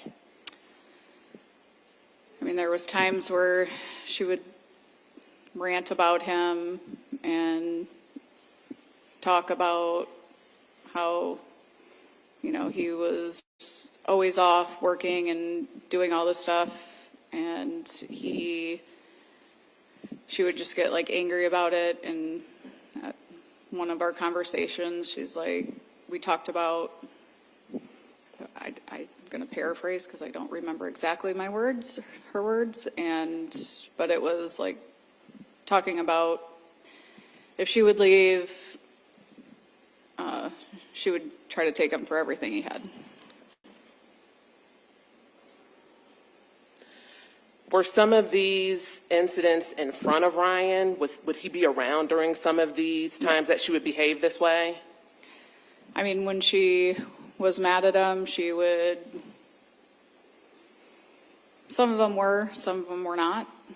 There was an instance where we were all hanging out and she would refer to him as, because we worked together, me and Ryan, she would refer to me as his work wife and kind of belittle, I guess, Ryan, and be like, why don't you ask your work wife? Maybe she can do it better for you.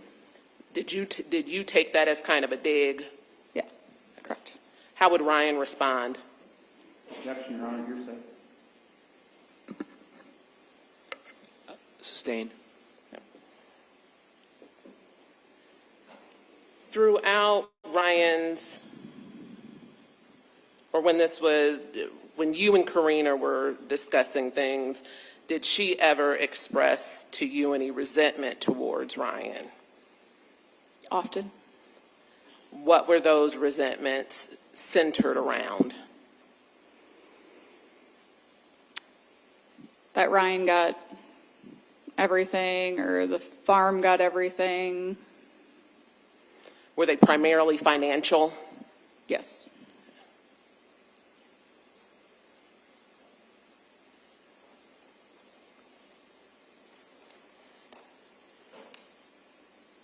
Did Karina seem concerned with her place with the finances of the farm? Objection, Your Honor. That's speculation, and much of this is beyond the scope of the minutes, Judge. I'm sorry. What was the last part? I didn't. Beyond the scope of the minutes. Speculation beyond the scope of the minutes. Counsel want to approach?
All right.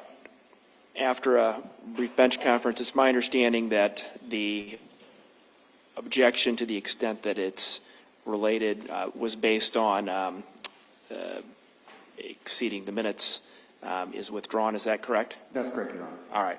Then the balance of the objection is overruled and the witness may answer, assuming you remember the question. No, can you repeat it? I'm sorry. Ms. O'Connell, can you repeat back the question?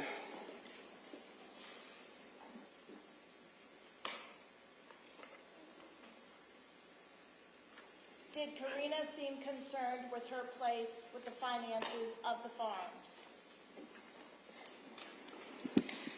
Yes, at one point there was a conversation about Ryan's ex-wife, Liz, and saying that Liz got everything, and if she stepped out, she would have nothing. She would not get anything.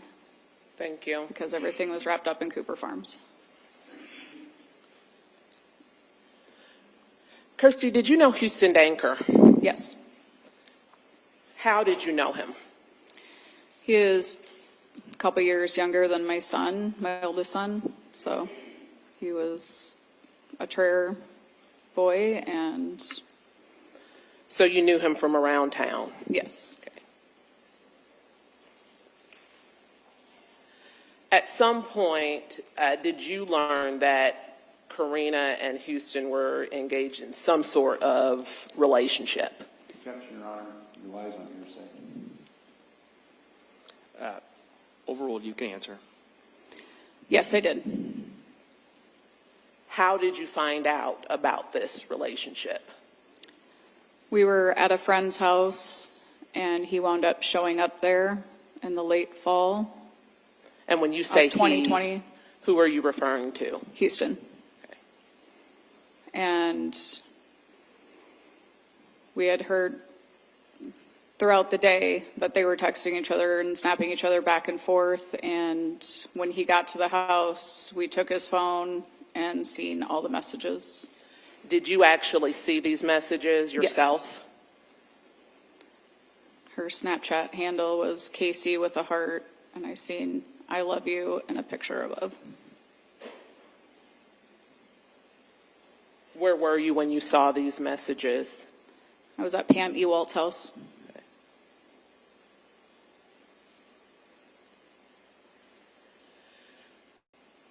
What did the messages suggest to you was the nature of Huston and Karina's relationship? A sexual relationship, an affair. Did you ever confront Karina about those messages?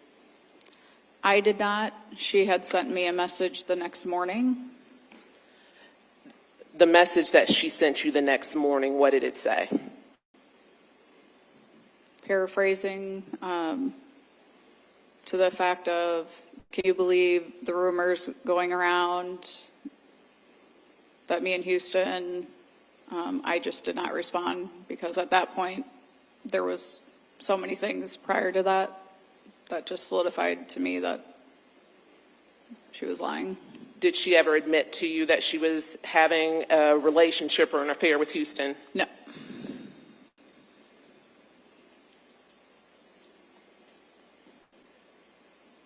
Are you aware personally if at some point Ryan Cooper became aware of the relationship between Karina and Huston?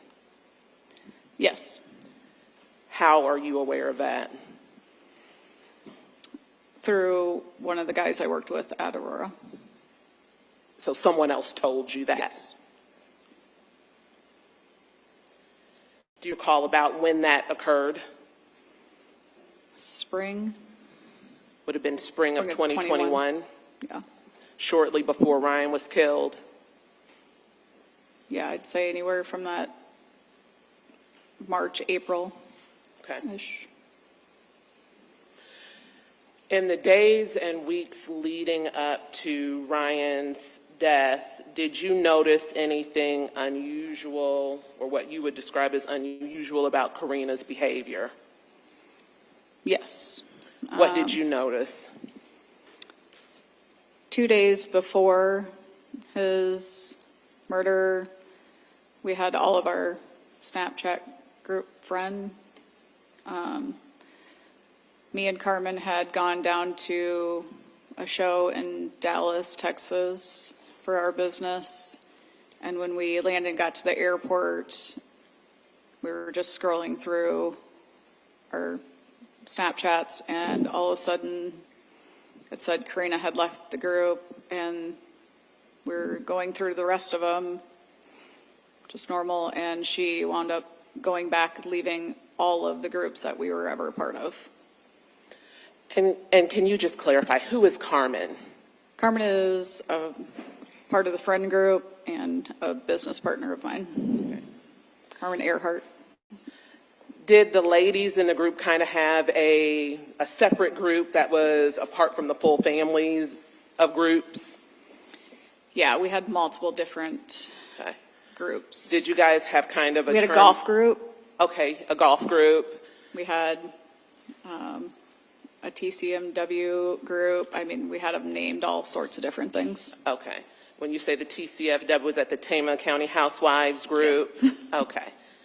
And so you're saying about 2 days before Ryan was killed, Karina just left all of the Snapchat groups. Is that correct? Yes.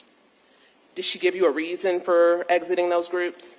Nope. I just remember in our golf group, there was a tournament on that Wednesday.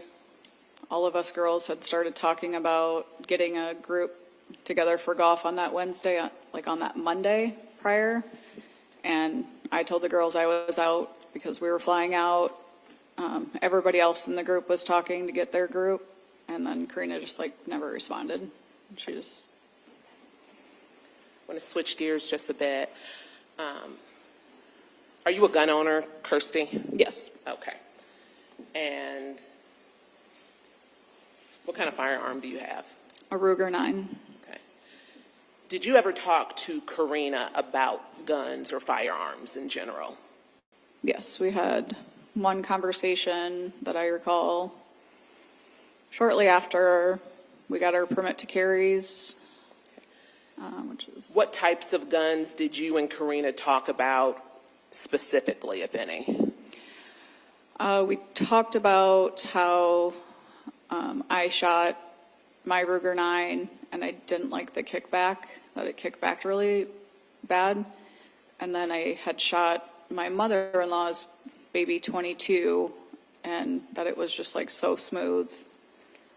And just how the correspondence of that was so different. And then she said the same thing. She's like, I just got a 22 as well, like, and it shoots so smooth. I understand what you're talking about. You know, like we just kind of talked about that. So she described to you how the 22 shot as well? Yes.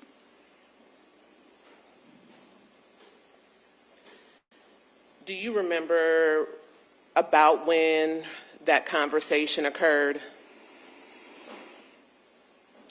I would have got my permit to carry in 2018, December, so it would have been late winter going into January, February when we were hanging out. Okay. So well before Ryan is killed, you guys are having pretty in-depth conversations about firearms and the different characteristics of the firearms you had, correct? Correct.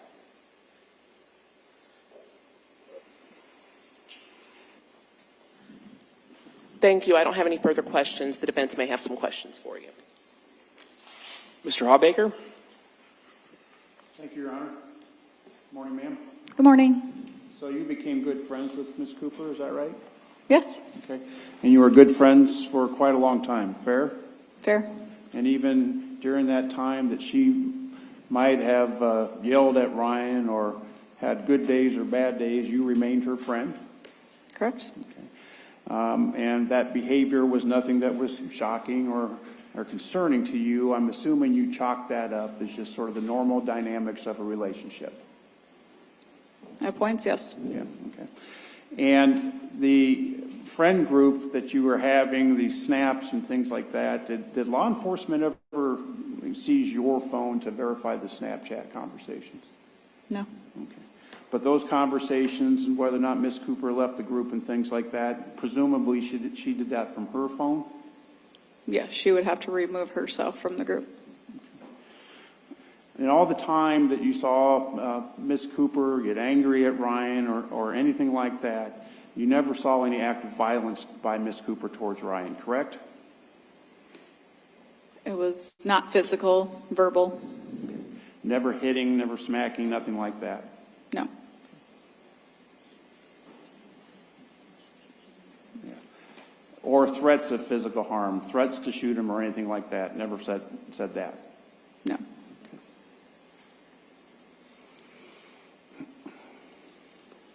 This golf tournament that you were talking about, was Karina even invited to that? She signed up on her own. The guns that you were talking about, those are handguns, is that right? Yes. Okay. No talk about rifles or long guns? No. Okay. And the permit to carry, you ultimately got your permit to carry? Yes. And with that permit to carry, does that involve some education on your part? Yes. You have to learn some things. Yes. Are you aware that there are resources online that can provide you with that information? I never looked into that, no. Okay. Courses on guns, things like that? No. So you wouldn't know if Karina was taking advantage of those online resources when she was getting her permit? I do not. That information about the .22 being smooth, did you ever witness Miss Cooper shoot that gun? I did not. Thank you, ma'am. Any redirect? Kirsty, were there points or incidences where you thought Karina's behavior towards Ryan was not normal or not appropriate? Yes. Thank you. I don't have any other questions. Anything further, Mr. Schaubager? Nothing, Your Honor. Thank you. All right. Thank you, ma'am. You may step down.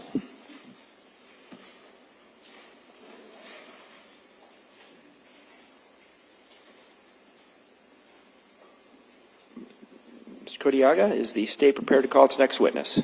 The state calls Carmen Heheart.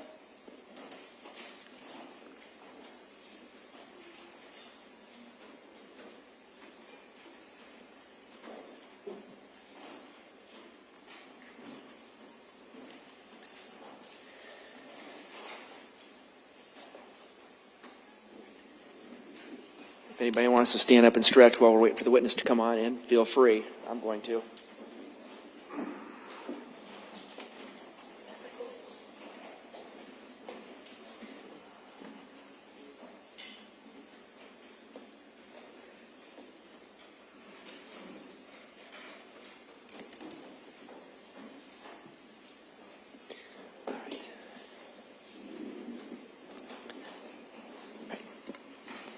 All right, good morning, ma'am. If you want to go ahead and have a seat right there, that'd be great. And you can adjust that microphone however it best suits you. So first thing I'm going to do, ma'am, is swear you in. If you'd please raise your right hand. Do you swear or affirm that the testimony you'll be giving in these proceedings will be the truth? Yes. Okay.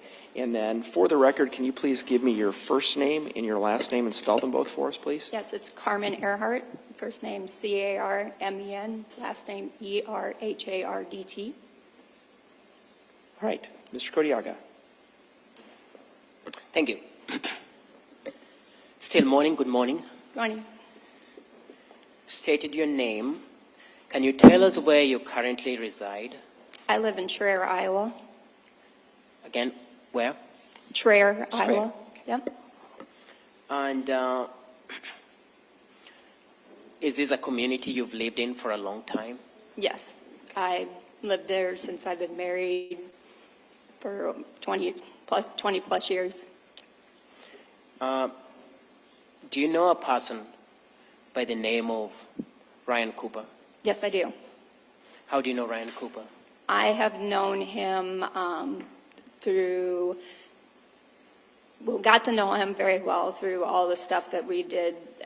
Being a small town, you're going to know people, but as far as Ryan, we do things like such as going motorcycling, snowmobiling. We take vacations, stuff together, but have just known him more through my husband is how I got to know him.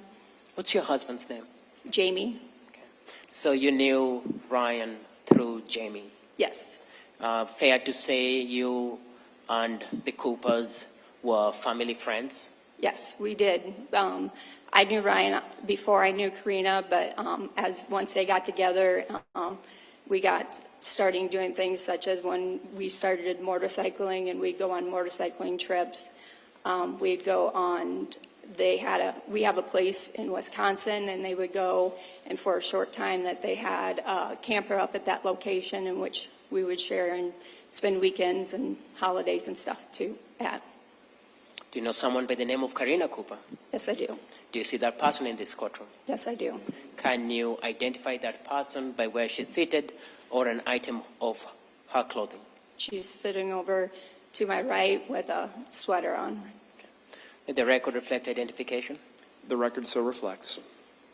So you've testified you knew Karina through Ryan. Were your families pretty close? We were.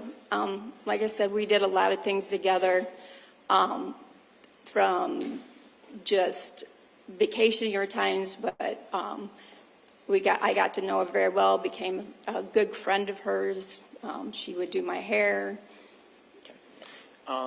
So we've had testimony that she used to cut hair and do hair? Yes. Okay, and that was at their home in Traer. Yes. At some point in the year leading up to Ryan's death, does the nature of the friendship change? It does. We had a little bit of falling out. I would say that the friendship wasn't as close as it had been in the past. Now, as someone who was around both Karina Cooper and Ryan Cooper, were there occasions that you and your husband and the Coopers would go out to socialize, maybe to drink or hang out? Yes, it was quite frequent, yeah. During these occasions, did you chance to notice or observe moments of hostility exhibited towards Ryan Cooper by Karina Cooper? Yes. Can you tell the jury what issues would make Karina be hostile towards Ryan? It would be different times, like arguments where she would just get very upset with him. She would, sometimes that was even directed to other people, Jen, just him, but she would just, for whatever reason, they would be arguing and she would get very loud and would argue in person with them. Would she get very mean when she was upset with Ryan? Yes, I mean, you could physically tell she was very upset and yelled at that with him. Agitated? I'm sorry. Agitated.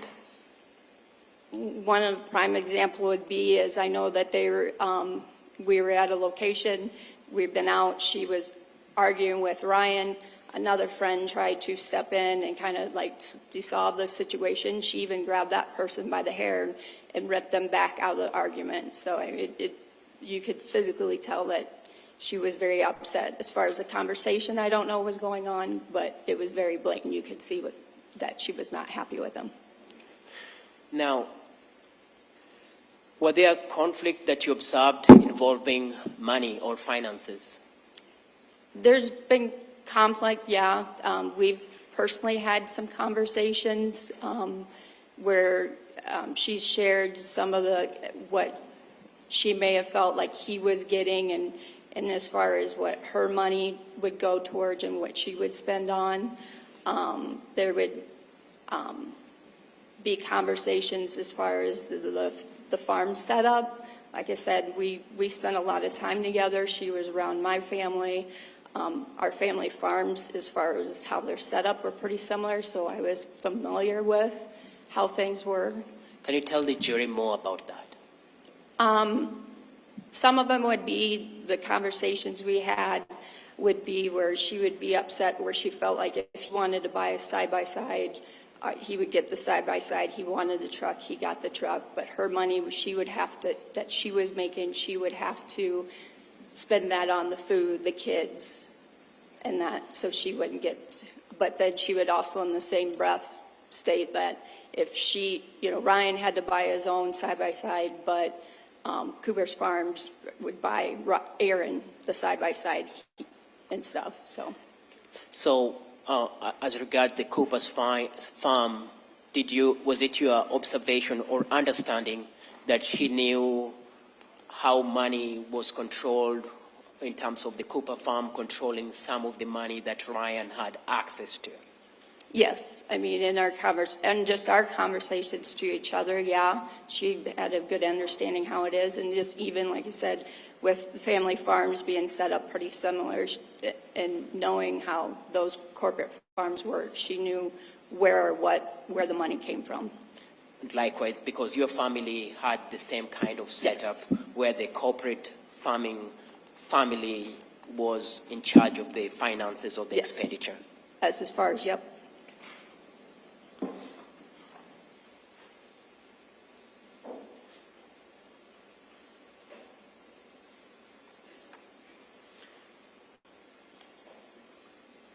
At some point, do you become aware of the defendant, Karina Cooper, having an affair with someone named Huston Danker? At first, it was just hearsay as far as rumors.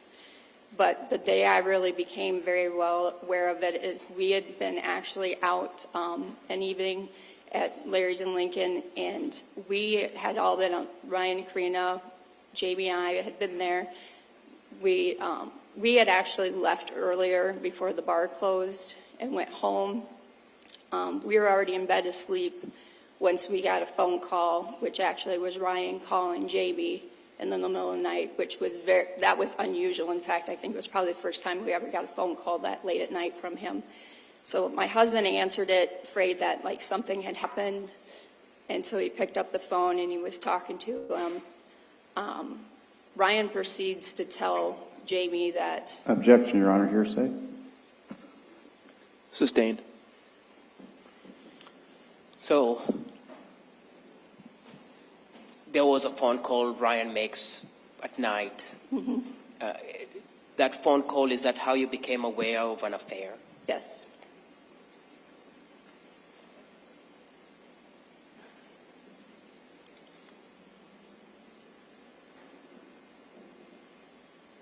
Did you ever personally confront Karina about the affair with Huston Danker?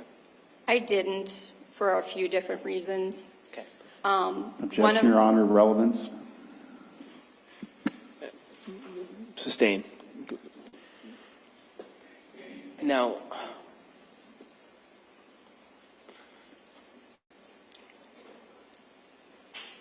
so the answer to your question is you didn't confront Karina. Fair enough? I did not know.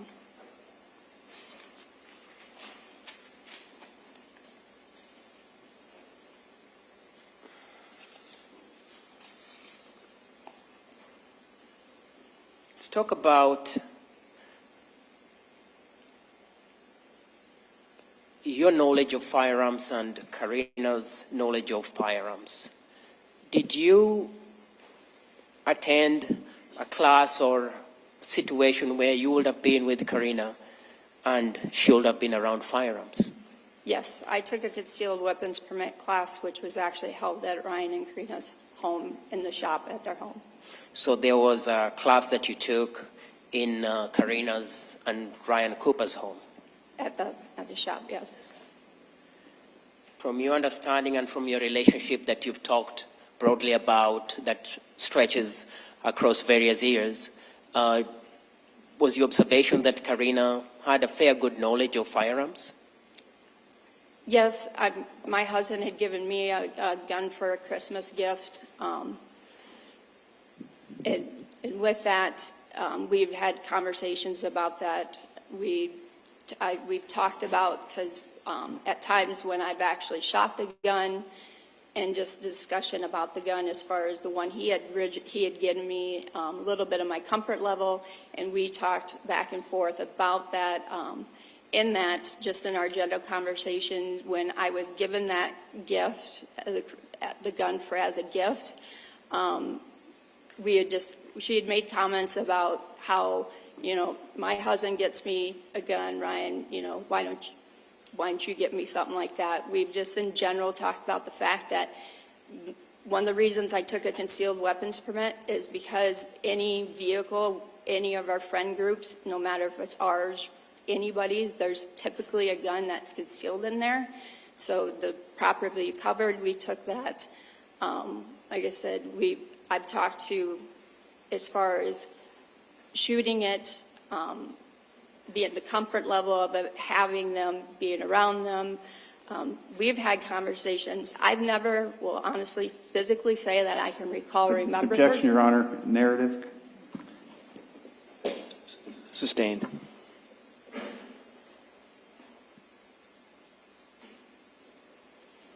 So fair enough that she and you had been around firearms in many occasions and had Yes. discussed firearms in more than one sitting. Yeah. Yep. Now,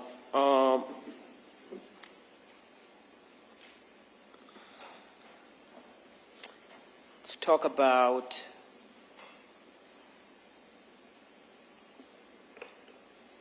in the time leading, in the months or the period, the approximate period leading to Ryan's killing, was there some behavior changes that you noticed from Karina Cooper? Yes, there was. Pulling out of friend groups, things that we did constantly together, no longer being involved in those, a great amount of weight loss that I even questioned and even asked her, and that's even in writing somewhere. So withdrawal from your friend group and also physical in terms of how, experiencing what you observed as some weight loss? Yes.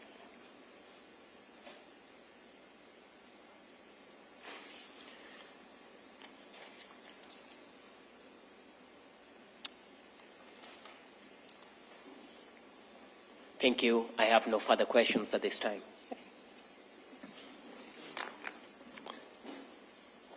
Mr. Hawbaker?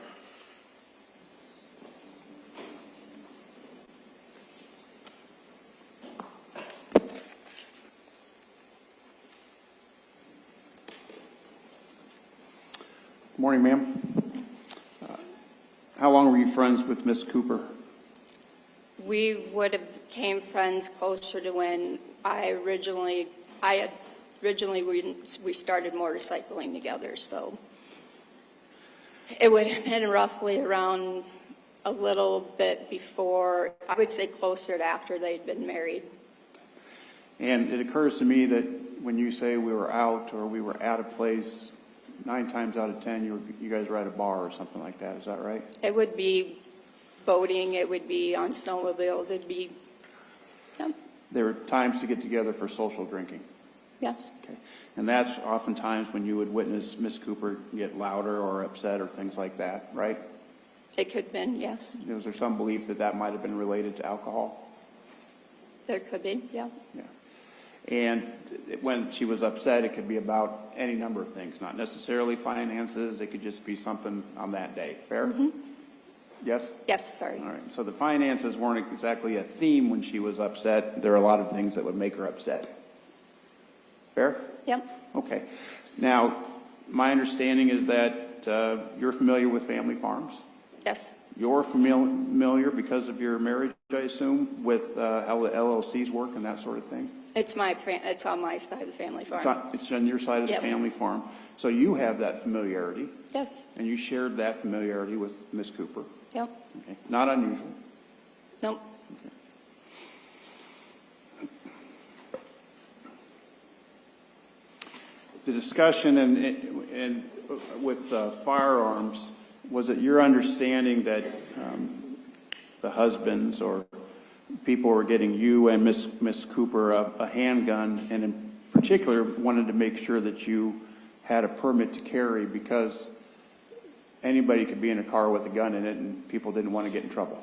At the original, when we got that was the main because there was understanding of it. But then as far as wanting to carry one myself, and later and being able to have my own at my own time. Yep. Yeah.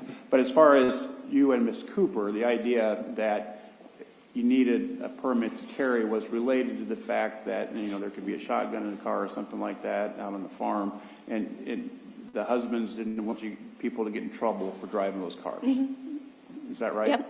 Okay. And when you talked about guns, that was always about handguns, right?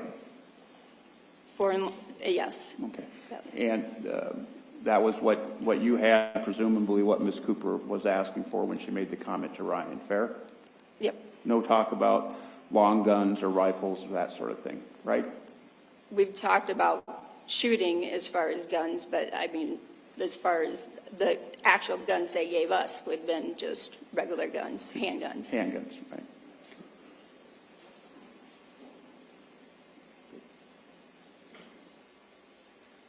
Nothing further. Thank you. Yeah. Any redirect, Mr. Kodiaga? You've talked about shooting different types of guns and being around guns together, correct? Yep. which involves a wide array of guns, from long guns to handguns. Correct. Fair enough. To you asked how long you've known Karina and Ryan. You said from when they were married, that's over a decade ago, correct? Correct. So you have a pretty good window into their relationship. Yes. And that window into their relationship, your testimony to this jury, is she will be upset at him for many reasons, including finances. Yes.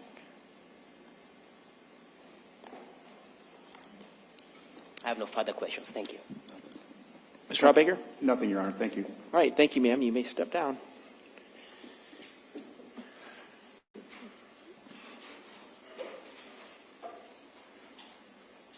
Stay prepared to call its next witness. Judge, we've moved pretty quick. Our next witness was scheduled for after lunch. Okay. We're at 11:39. I'm going to actually ask you, ladies and gentlemen, want to keep this moving, but I also, normally we go till 1:30, and you may have had plans. Are you okay if we go from now till, say, 1:15 and start 15 minutes earlier? Anybody have an issue with that? Okay, then that's what we're going to do. We'll take a lunch break now, and we'll start at 1:15. And ladies and gentlemen, again, I would just remind you of the admonition that I've given you previously. Again, high points, keep an open mind. Don't talk to anybody about the case. Don't let anybody talk to you about the case.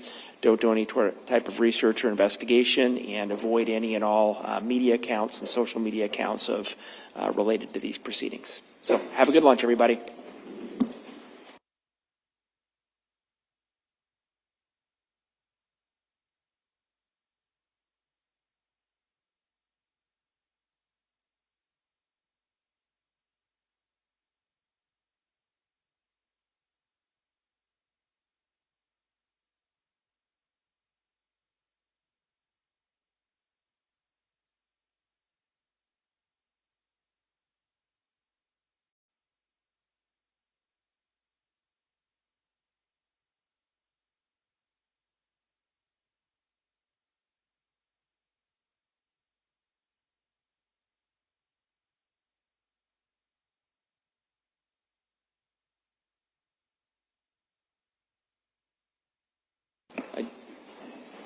So just real quick on the record, I think we had a couple bench conferences. One preceded the on-the-record discussion about the objection, and just kind of notified me of that. I think we had another one primarily just related to scheduling, and then we had another one that related to, I guess, my inquiry about whether we could postpone playing Exhibit C and move on with the witnesses. Was there, I don't recall anything else of substance that occurred. Anybody want to supplement that record or add to that record on bench conferences? Ms. Watt, anything on your end? No, I don't have anything to add. Okay. Mr. Kodiaga? No, I would just like to maybe ask the court what time, if we're going to play this exhibit. Well, I think that's going to be dependent on, I mean, it doesn't make sense to, I mean, we're done with the witness. We could do it right when we start. That's fine with me. But I guess that's assuming you guys can get the technology squared away. So anything else we need to do on the record? No. No? Okay, they'll go off the record.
right, go ahead and have a seat, everybody.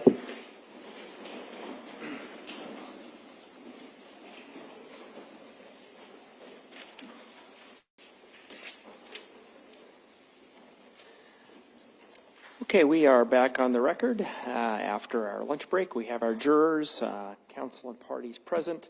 You may recall that just before lunch, our lunch break, we had finished with the testimony of Ms. Heheart, and I think by agreement of counsel, we're going to circle back to Exhibit C. You remember that was Agent Tabet was talking about an interview with Huston Danker, and then that was admitted, and this was the 2021 sometime interview, and we're going to play that video at this point. Before we do, I just want to also say thank you to all of you. You have been so far on time all the time, and I really appreciate that. If anything, we've kept you waiting on occasion. You've never kept us waiting, and that's not the case all the time with jurors. Sometimes we have stragglers coming in and out, and so just want to say thank you to all of you for being so prompt and being here ready to go when it's time to start every day and after breaks. So thank you for that. All right, with that, we've tried this. We anticipate it's going to work, but we'll give it a go.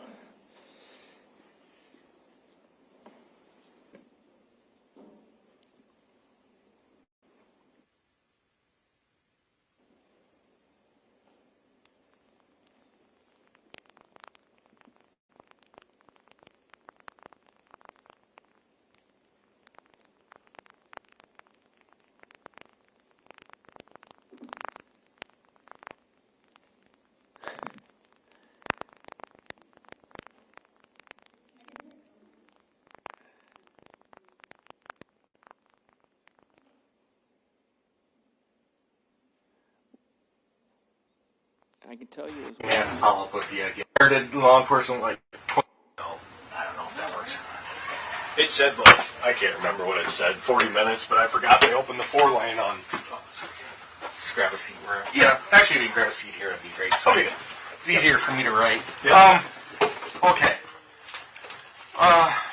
What I'm gonna do is I'm gonna really cut to the chase because social media. I started law enforcement like 25 years ago.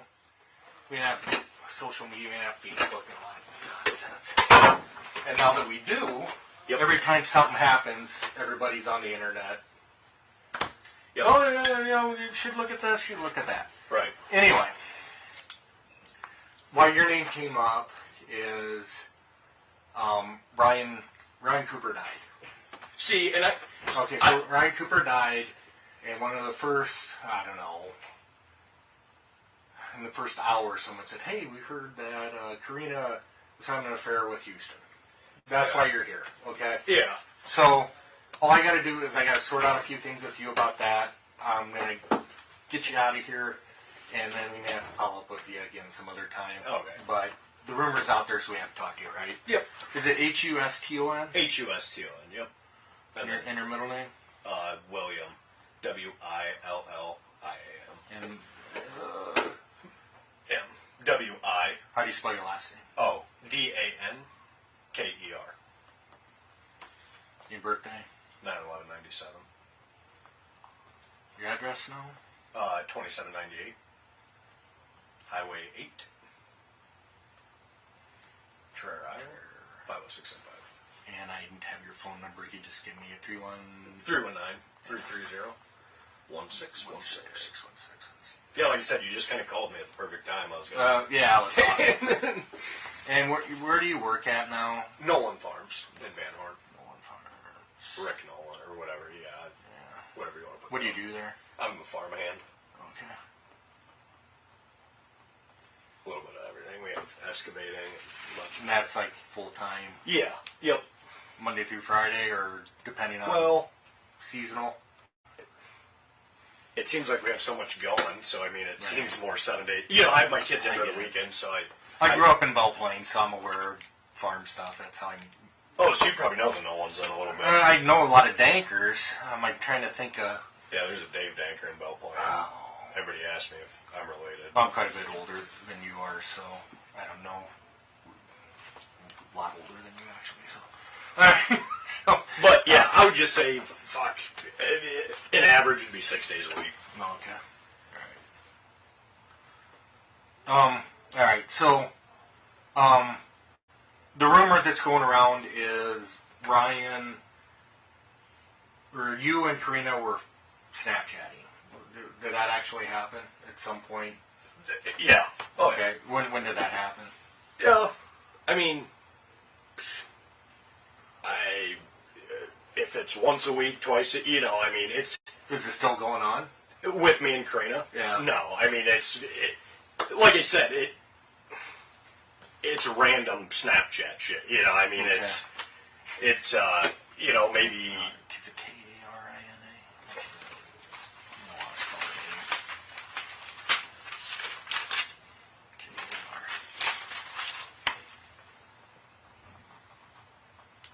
Randomly? Yeah. And how long has that been going on for? Oh,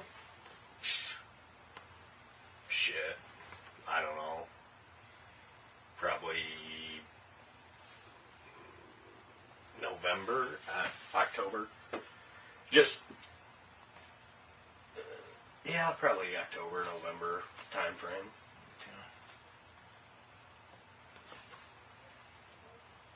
And you think you said what, once or twice a week? Yeah, I mean, it's not anything just your typical like I said, Snapchat, random, Okay, so let's rewind then to how I said I'm a lot older than you. Yeah. I have kids. I'm aware of Snapchat. Actually, my daughter is 3 years younger than you. So, what does Snapchat then entail? Is it like almost like texting, something like that? Just like, oh, you don't have Snapchat? No. Oh, just like random picture, like let's say you're sitting on the deck, after a long day of work, take a picture of your beer and, long day. You see what I'm saying? Okay. Like if I'm, let's say you're planting corn, you take a Snapchat, send it to all your buddies because you want to get them worked up that you're planting corn, Right. So then you used to get your hair cut there, right? Yep. Do you still get your hair cut there or no? Well, I did when I worked at Liquid Grove just because it was convenient. And then now with me working down in Van Horn, I don't have much time to really get my hair cut. Mm-hmm. B, it's not right down the road. So,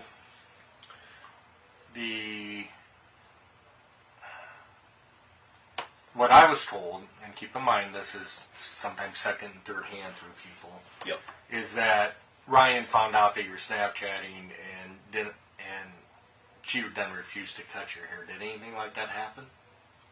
No. I mean, like I said, it was more or less a convenience deal of, Did Ryan never know about you two Snapchatting? Oh, yeah. Okay. Did she say something to you about it? No, I mean, we're all kind of like...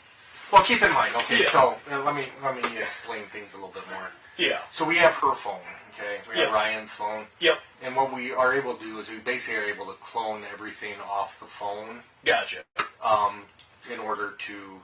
So any conversation that she's had with you, even if she deleted it, we can still get it. It's like FBI technology stuff. So right. We'll still be able to get that. We'll be able to get locations. We'll be able to get all that kind of data. I mean, the stuff that we can do now as opposed to what we could do back in the 90s with cell phone, it's like, it's unbelievable, really. Right. So, there's no point in kind of dance. If you were screwing around with her or whatever, it doesn't make you a killer or anything like that, right? Guess what? People have affairs all the time. Right. There's not a perfect marriage out there, at least that I'm aware of, where people don't sometimes do things that they don't regret, whether it's, have an argument that they said something they shouldn't have, or they have an affair, or they, use too many drugs, or drink too much alcohol, or gamble too much. Everybody's got weird shit going on in their life, right? Okay? Yep. So I don't want you to get too nervous about it, because if you had an affair with Karina, it doesn't make you guilty of anything other than you had an affair with her. Right. Well, and that I'll put it this way. I'll completely dumb it down. So, with me and Karina, the hard thing with all that rumor being spread is I was literally sitting there like I would say a gay best friend. I was having, me and my baby mama split up, okay? I was getting my hair cut by Karina, and I have 2 kids, Right. She loves kids, whatever, and she always told me, if you're ever in a pinch, hey, I don't have a problem watching your kids, whatever. And so we were all, everybody was friends, whatever, well then, she watched my kids a couple times when I was in a pinch. Well, then it fucking, how small towns talk, Exactly. Houston's kids are over at Karina's, he's fucking nailing her, Yeah. and then, and I guess that's probably where Ryan probably got upset, if you kind of, hey, again, keep in mind, I don't know you. I've known you for, 10 minutes now? Yeah. But you kind of got a reputation where you're pretty successful with the ladies, right? I won. Better luck than some. Or not as bad as others. Years ago. Years ago. It's bad to say, but I'm young with 2 kids. Right. But, so the 2 kids from 2 different moms? Is that? No, same mom. Same mom? Same mom, yeah. But you guys aren't married? No. Right. And how old are your kids? Hayden, he'll be 2. I suck at doing the whole month deal. Yeah, I do too. He'll be 2 in October, and then Sailor, she'll be 1. Oh, jeez. Yeah, they're pretty fucking close together. That's pretty close. Yeah. Yep. All right, so your kids are staying over, or Karina would watch them every now and then, right? I think she watched them a total of 3 times, just because Right. I got them on the week or during the week, and then obviously I didn't have a place to go, because I don't have daycare. Mm-hmm. So is it normally then baby's mama that watches them? Yeah, she's got primary custody. I just got every other week, every other weekend. But see, that was a weird time because none of that was set in stone. So my baby mama at the time would call me fucking randomly and say, "Hey, you got the kids today?" Well, like I said, relationships are complicated, right? Yeah. Okay. So, and then you kind of met did you meet Karina then just from the hair shop? Yeah.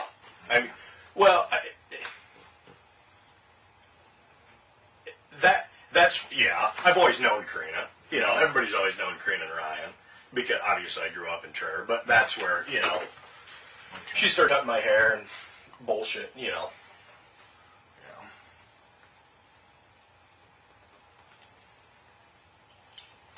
They're lifers from Traer too? Ryan and Karina? Yeah. Yeah. I actually grew up, so I graduated from Belle Plaine. I grew up just north of town in Toledo, from 76 to 86. I lived out there. So, yeah. It's changed a little, but not a whole lot since I lived here. It's not like Cedar Rapids or Waterloo or something. No, it's not, but I still feel like it's home here for me. So, yep. So you always knew her. How long were you getting your hair cut there?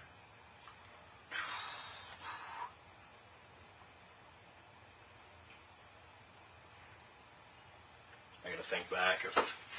I think it was probably when I started working at Liquid Grow. So, I don't know if it'd be... Throw 2 years out there, year and a half. Yeah. Okay. And then the Snapchatting, did that kind of coincide with watching the kids? Or how did that? That's where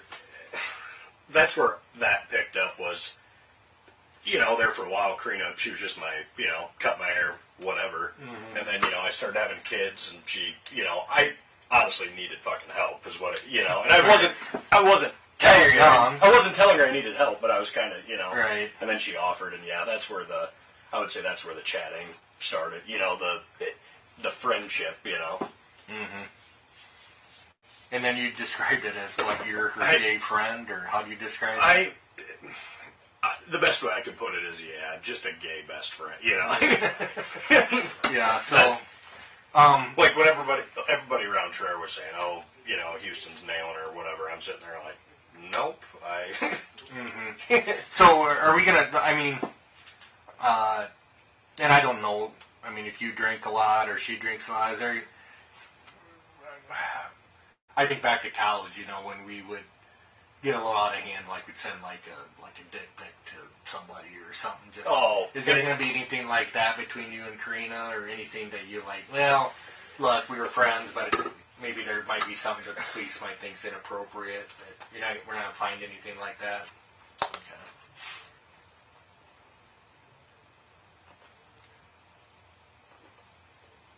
I actually got because this is a state phone and the numbers always switch. And when I first got this phone, I would have I don't know who this number belonged to. I'd get guys from Fort Dodge calling me all trying to sell me stolen stuff. Oh, and I'm just like, dude, let me meet you, and then I'd call the police and let them know where they're going to be. But okay. So what was your day like yesterday? Then? Oh, got to work. Typically, yesterday I got to work about 6:45. Yeah. Mowed hay until, well, I can't remember what time we got done. About, I would say 6:30, 7 o'clock last night is when we finished up. Where'd you go after that?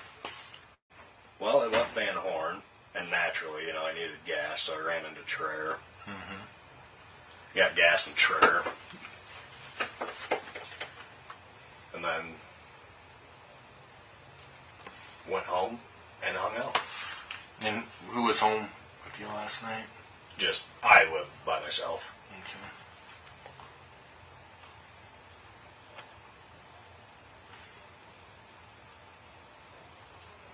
Did you go on about any last night, or after I got gas? Early morning?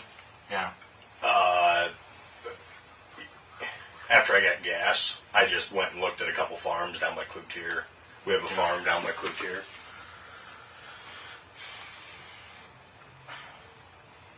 What time do you think you went to bed? Last night? Oh, probably 11:30. So after 11? Yeah, I'd say 10:30, 11. Okay. So we do a thing, it's called a geofence. And what the geofence does, it's a technology thing that I'm not capable of explaining. But say this is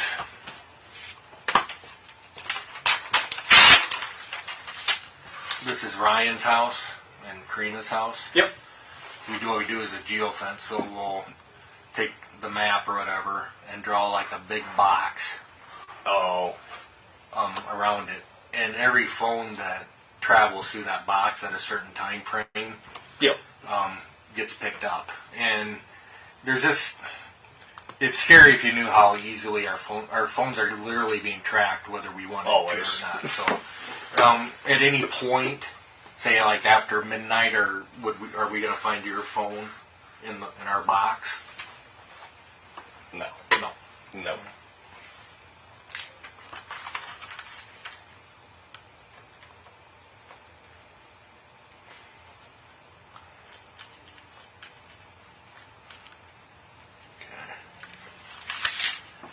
And then we also are collecting, obviously you've been out there, so it's like a incredibly isolated area. I always call it God's country, right? Because it's great properties out there with all the open space and all that. But what we'll do is we'll go to all the different farms, and there's a lot of farmers get whatever farm equipment stolen, that sort of thing. So they put cameras up.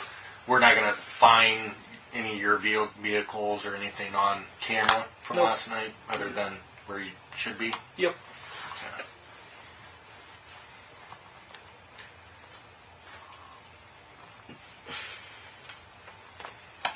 Did Karina ever confide in you in anything, like her and Ryan aren't doing so hot, or did she ever complain about anything regarding Ryan? Since you might, if you're the gay friend, sometimes that's who people talk to, right? See, and it was never like really that, like the gay best friend part pretty much just comes from me and my kids. You know, I mean, not anything. You're the helpless single dad that needs help every now and then. That's pretty well kind of the way. Yeah. Okay. You know. Okay. Yep. Okay. Are you seeing someone now, or? No. My last deal with the girl I had kids with, you know, it fucking kind of burns you. You know, 2 kids and you're not together, so that's not hard? It's the, you know, the child support and everything, you know, and I don't know. Makes you paranoid for the next one, huh?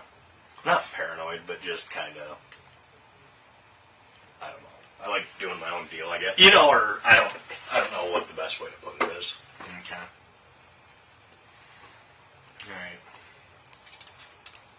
But hey, you know, I appreciate you coming down as quickly as you did. Yeah. What time is it? It's time for you to go. Almost 4. Oh, that's perfect. Yeah. Yep. Any questions for me? No. So it's a long process for us. We had, like I said, we had to collect all the phone data and all that stuff. So yeah. We got several rumors that we got to track down right now. Yeah. So you're just one of them. I get that. So don't feel too special. So yeah. If you don't have any questions for me, let's get you out of here. No. Cool. You got my phone number and all that? Oh yeah. I'll call you if I need you. Yeah. That is perfect. All right. Then with that, is the state prepared to call its next witness? Ms. Williams. Your Honor, at this time, the state would call Leroy Bradley.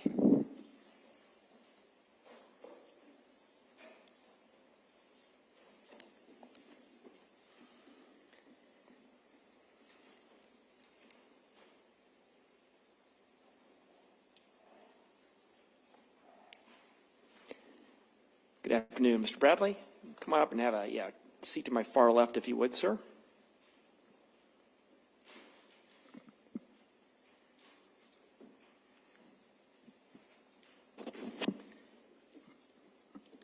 Mr. Bradley, first thing I'm going to do, sir, is swear you in. If you please raise your right hand. Mr. Bradley, do you swear or affirm, sir, that the testimony you'll be giving in these proceedings will be the truth? Yes. Okay. And then, Mr. Bradley, next thing is, can you please give us your first and last name and spell them both for us, please? Leroy Bradley, Leroy, Bradley. All right. Thank you, sir. Ms. Williams. Thank you, Mr. Bradley. Do you prefer Leroy or Mr. Bradley? Leroy's fine. Okay, thank you. Leroy, where do you currently live? Traer, Iowa. What's your occupation? An agronomist for Aurora Agronomy. What's agronomist? What do you do? Sell chemical and manage fields for crops. Okay. And do you know Ryan and Karina Cooper? Yes. How do you know Ryan and Karina? Known Ryan my whole life and Karina since I was young. And I worked with Ryan on a daily basis, working through his farm. Okay.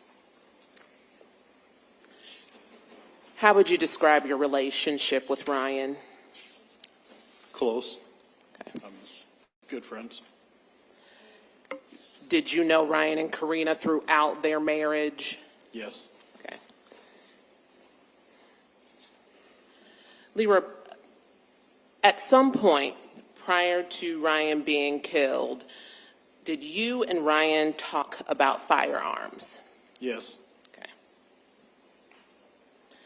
And do you recall Ryan talking with you about purchasing firearms for Karina? Yes. Do you recall what type of firearm he discussed purchasing? Objection, Your Honor, hearsay. Sustained. You recall him discussing purchasing firearms, correct? Correct.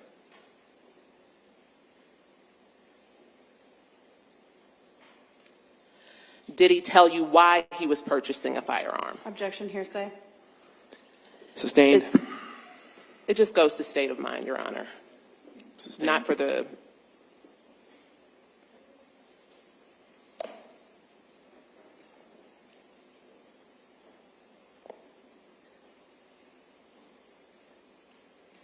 Did Ryan bring a firearm to show to you? Yes. What kind of firearm did he bring to show to you? 22 pistol.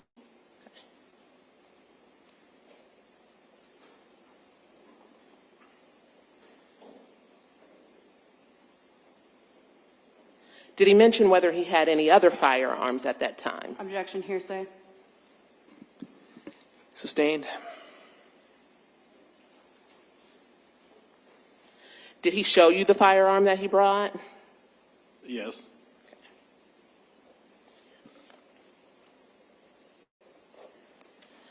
Were you aware of any firearms that were purchased for Karina Cooper? Yeah, 380, I believe. Were any other firearms purchased for Karina Cooper? He purchased. Objection, Your Honor. This relies on hearsay. Overruled. You can answer. He purchased the 22 pistol to teach her how to shoot before he used the 380, or had her shoot the 380.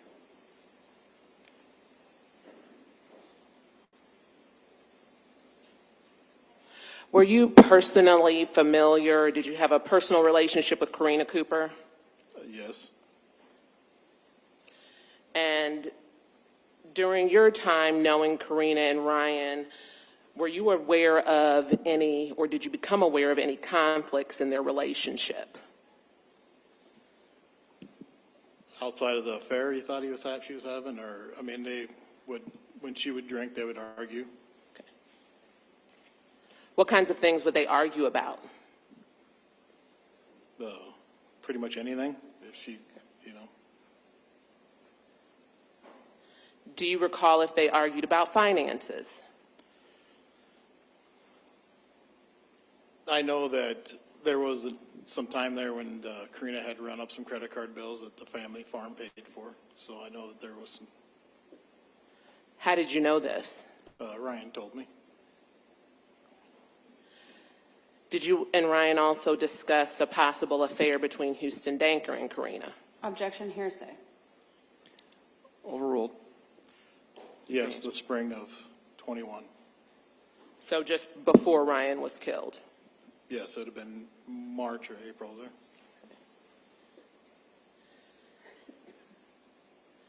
Do you know or have any knowledge of whether Ryan confronted Karina about that affair? I know yes, he told me he had confronted Objection, her. Your Honor, hearsay. I move to strike the answer. Sustained. The answer will be stricken and the jury shall disregard whatever it heard with respect to the answer.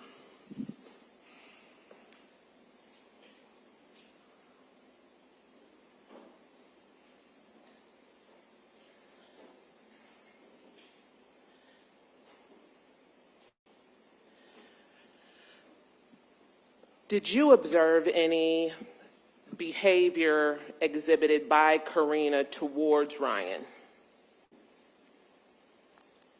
Not physically, but she would verbally go after him pretty hard. When you say she would verbally go after him, what would that mean, or what would that look like? Oh, I mean, just verbally calling him names or saying he's stupid, or, I mean, just when she started drinking, she could get pretty ornery. How would Ryan respond? Usually just get quiet.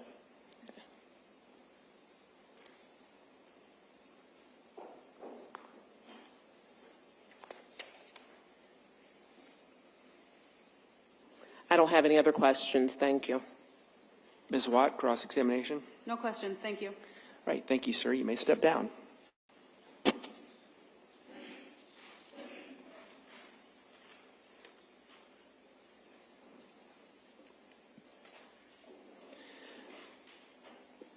Mr. Ringel, looks like you've got the mic now.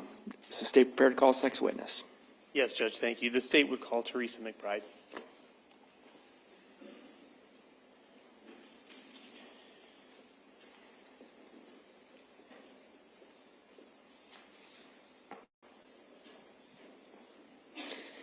Good afternoon, ma'am.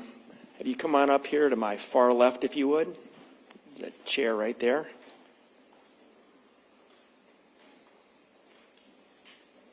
Okay. Yep, set your purse down. Go ahead and have a seat. And And that microphone is on. You can adjust it kind of however you'd like, ma'am. Okay. All right, first thing I'm going to do is I'm going to swear you in, so I'm going to ask that you raise your right hand. So, ma'am, do you swear or affirm that the testimony you'll be giving in these proceedings will be the truth? I do. Okay. And next thing, can you just give us your first name and your last name and spell them for us, please? Sure. Teresa McBride, TERESA MCBRIDE. All right, thank you. Mr. Engel. Good afternoon, Ms. McBride. How are you? I'm good.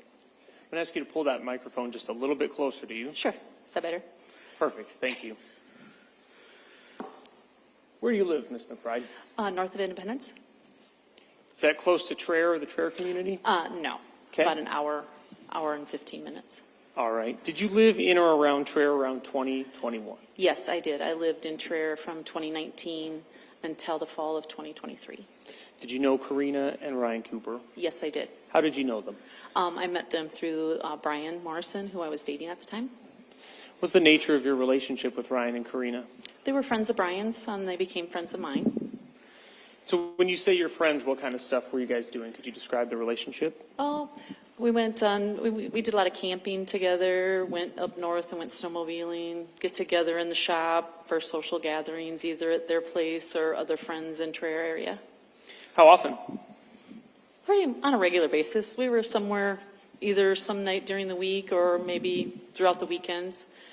Sometime, depending on the time of the season, if it was harvest or planting, we may not see Ryan as much and Karina, but we usually tried to get together. Because presumably Ryan was busy with work in the fields, is that correct? Yes.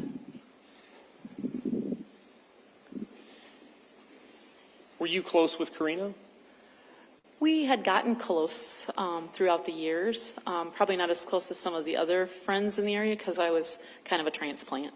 Okay, what do you mean by that, you were a transplant? I wasn't originally from there. I grew up in the Independence area, and then when Brian and I started dating, I moved to that location in 2019. You talked a little bit about the different things you would do together. It sounds like you were seeing them at least once a week, maybe a little bit more, going on some trips. How long would you say that relationship lasted? I would say probably up until maybe the spring of 2021. Sorry. Then things kind of started to fizzle away. We didn't get together as much, it seemed like. But then after Ryan's passing, we started getting together a little bit more frequently. We were doing some girl trip things. But then that kind of phased away as well, too, once I left. So you were spending some time with Karina following Ryan's death, right? Yes. When you're spending time, it sounds like with both Ryan and Karina, did you have an opportunity to observe their relationship and their relationship dynamic? Yes. How would you describe that relationship dynamic? They had good and not so good times. And did you ever observe any instances in which Karina and Ryan argued? Several. When you say several, what do you mean? Well, it seemed like a lot of times when we would go camping, something would get said or something wouldn't get done, and she would get upset and it would cause a fight. Or if we were at someone's shop or at their shop, something would get said, and I don't know what those things were, but it seemed like she might get a little upset more than you would expect someone to get upset. Okay. And you mentioned, and some other people have mentioned, getting together in people's shops. What does that mean? Well, it was kind of a Traer thing, I guess. Every shop had a bar. Okay. And so, you just get together, for a couple of cocktails or drinks just to see how everybody's week's going, or if people are having a bad day, hey, let's get together and have a couple. It was just a common thing. And so when you say a shop, do you mean an outbuilding on a farm property typically? Not necessarily on a farm property, but there was some in town. People had nice, glamorous shops or garages or, okay. or but it could be on both a farm or in town. All right. So you said that occasionally you would see Karina Cooper getting upset with Ryan, perhaps more than you would expect. What was Ryan's reaction typically, if there was a typical reaction? He would just kind of back away. He didn't really engage much. would put his head down or maybe just leave just because he didn't want to have to deal with the confrontation. So you knew Ryan pretty well. How would you describe his personality generally? He'd give you the shirt off his back if that was all he had left.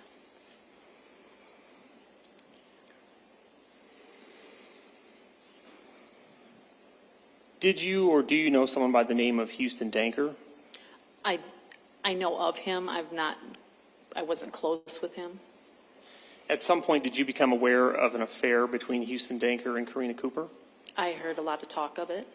Did you have any personal knowledge of that? No. Ryan was killed in June of 2021. Did you see any changes or note any changes in Karina's behavior leading up to Ryan's death? She kind of got a little quieter, maybe wasn't getting involved with activities, losing a lot of weight to the point where it was almost concerning, like maybe there was some sort of underlying health issue. Just not the Karina I once knew.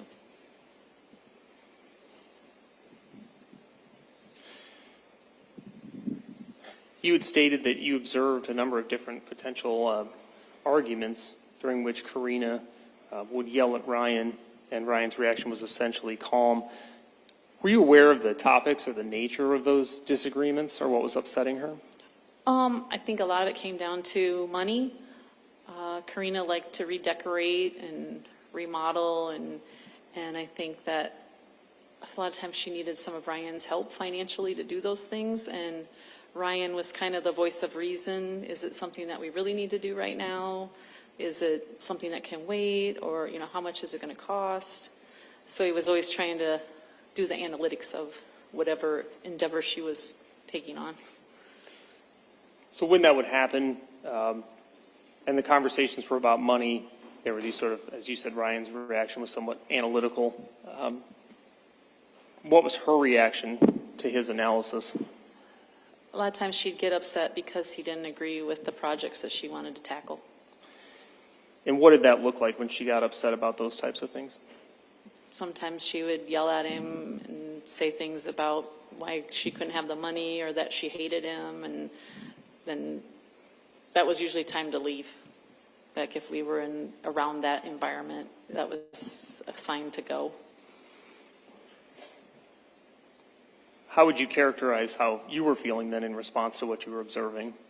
How I was feeling? Yes. Uncomfortable.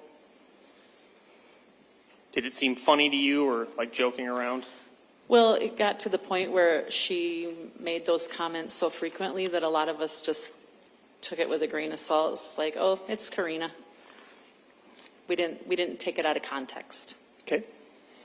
Nonetheless, you said, if I understand correctly, that it would reach a point where you were uncomfortable and it was time to go. Mm-hmm. What's the difference between those two things that you just described? How did you know when it was time to go? Well, when she started yelling at Ryan and would say things like she hated him and, just vulgar stuff towards him, it just became uncomfortable and no fun to be around. How often did you see her yelling at Ryan in that way? More so when we'd been probably drinking. And it just depended on the time of the year, if we were around them. You said it happened so often that it became just sort of normal? Yes. Did you ever see her or hear her make any threats towards Ryan? Yes, I did.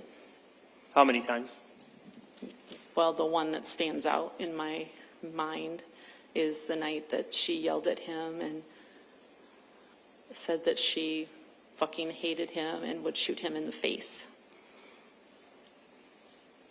When she yelled at him and said she would shoot him in the face, how would you characterize her behavior in the way that she said it? Well, at that point, we're like, oh boy, time to go. We've all had enough. And like before, didn't take it out of context. It was just Karina getting angry, and we just decided it was time to leave. Is that in fact what you did? Yes. I have no further questions, Judge. Ms. Watt, cross-examination. Thank you. We've heard a lot of testimony about the times that Brian and Karina would fight. I have to imagine there were good times. Yes, there were. Okay. Yes. So you guys did have a lot of fun together over the years. Yes. And I thought did some people or yourself call her Karen when she was drinking? I don't know that I ever called her Karen. I just knew better. Okay. But yes, I had heard that, yes. Okay. So people in the friend group were well aware that Karina can be not the nicest person sometimes, and that was her personality. Yes. Okay. And it sounds like Ryan, sometimes opposites. Ryan's more the non-confrontational kind. Yes. Now, you've testified today that you felt like sometimes Karina would go over the top, and I understand that. But do you remember when we talked in April of 2024 in a different room? Yes. And do you recall at that time saying that you didn't think it was anything normal couples don't do? I do recall saying that, yes. Okay. But since then, my mind has been like circling back, like, are there things that I missed or that I didn't say, because this was not on my bucket list to be in this situation. Right. And so there were times that, I thought, I didn't understand why she got so angry over the little things. Mm-hmm. But maybe that is her personality. It's just not mine. Okay. Yes, I think you also did say that she might yell and you wouldn't yell the same way because you're a bit softer. A lot, yes. Yes. I also understand that hindsight is 20/20, and it's easy sometimes to look back at a situation through a different lens. Mm-hmm. Fair? Yes. The comment about find it back here. Let me be clear. Did you ever see Karina act violent towards Ryan, though? Not physically. Right. Okay. So lots of yelling. Lots of yelling. Yes. And then the comment of, I should shoot you in the face. Do you know when that happened? Well, I was going back in the old photo bank, and there was a picture taken of Cortland and I. And I'm not 100% positive, but that was taken back in October of 2018. Okay. And I am almost positive it was the same night. I don't know the exact night, but I know Ryan was around, and it was early to mid-evening, so I knew they weren't out during harvest season. Okay. Or something had happened that they couldn't be out harvesting. So I know it was that certain time of the year. I understand. So, but regardless, you think that comment was made in 2018 then? Yes. All right. I don't have any other questions. Thank you. Mr. Engel, any redirect? No, Your Honor, thank you. All right. Thank you, ma'am. You may step down. Mr. Kodiaga? First, let me just check for next witnesses here. All right. Sounds good. If anybody wants to stretch, now's your chance.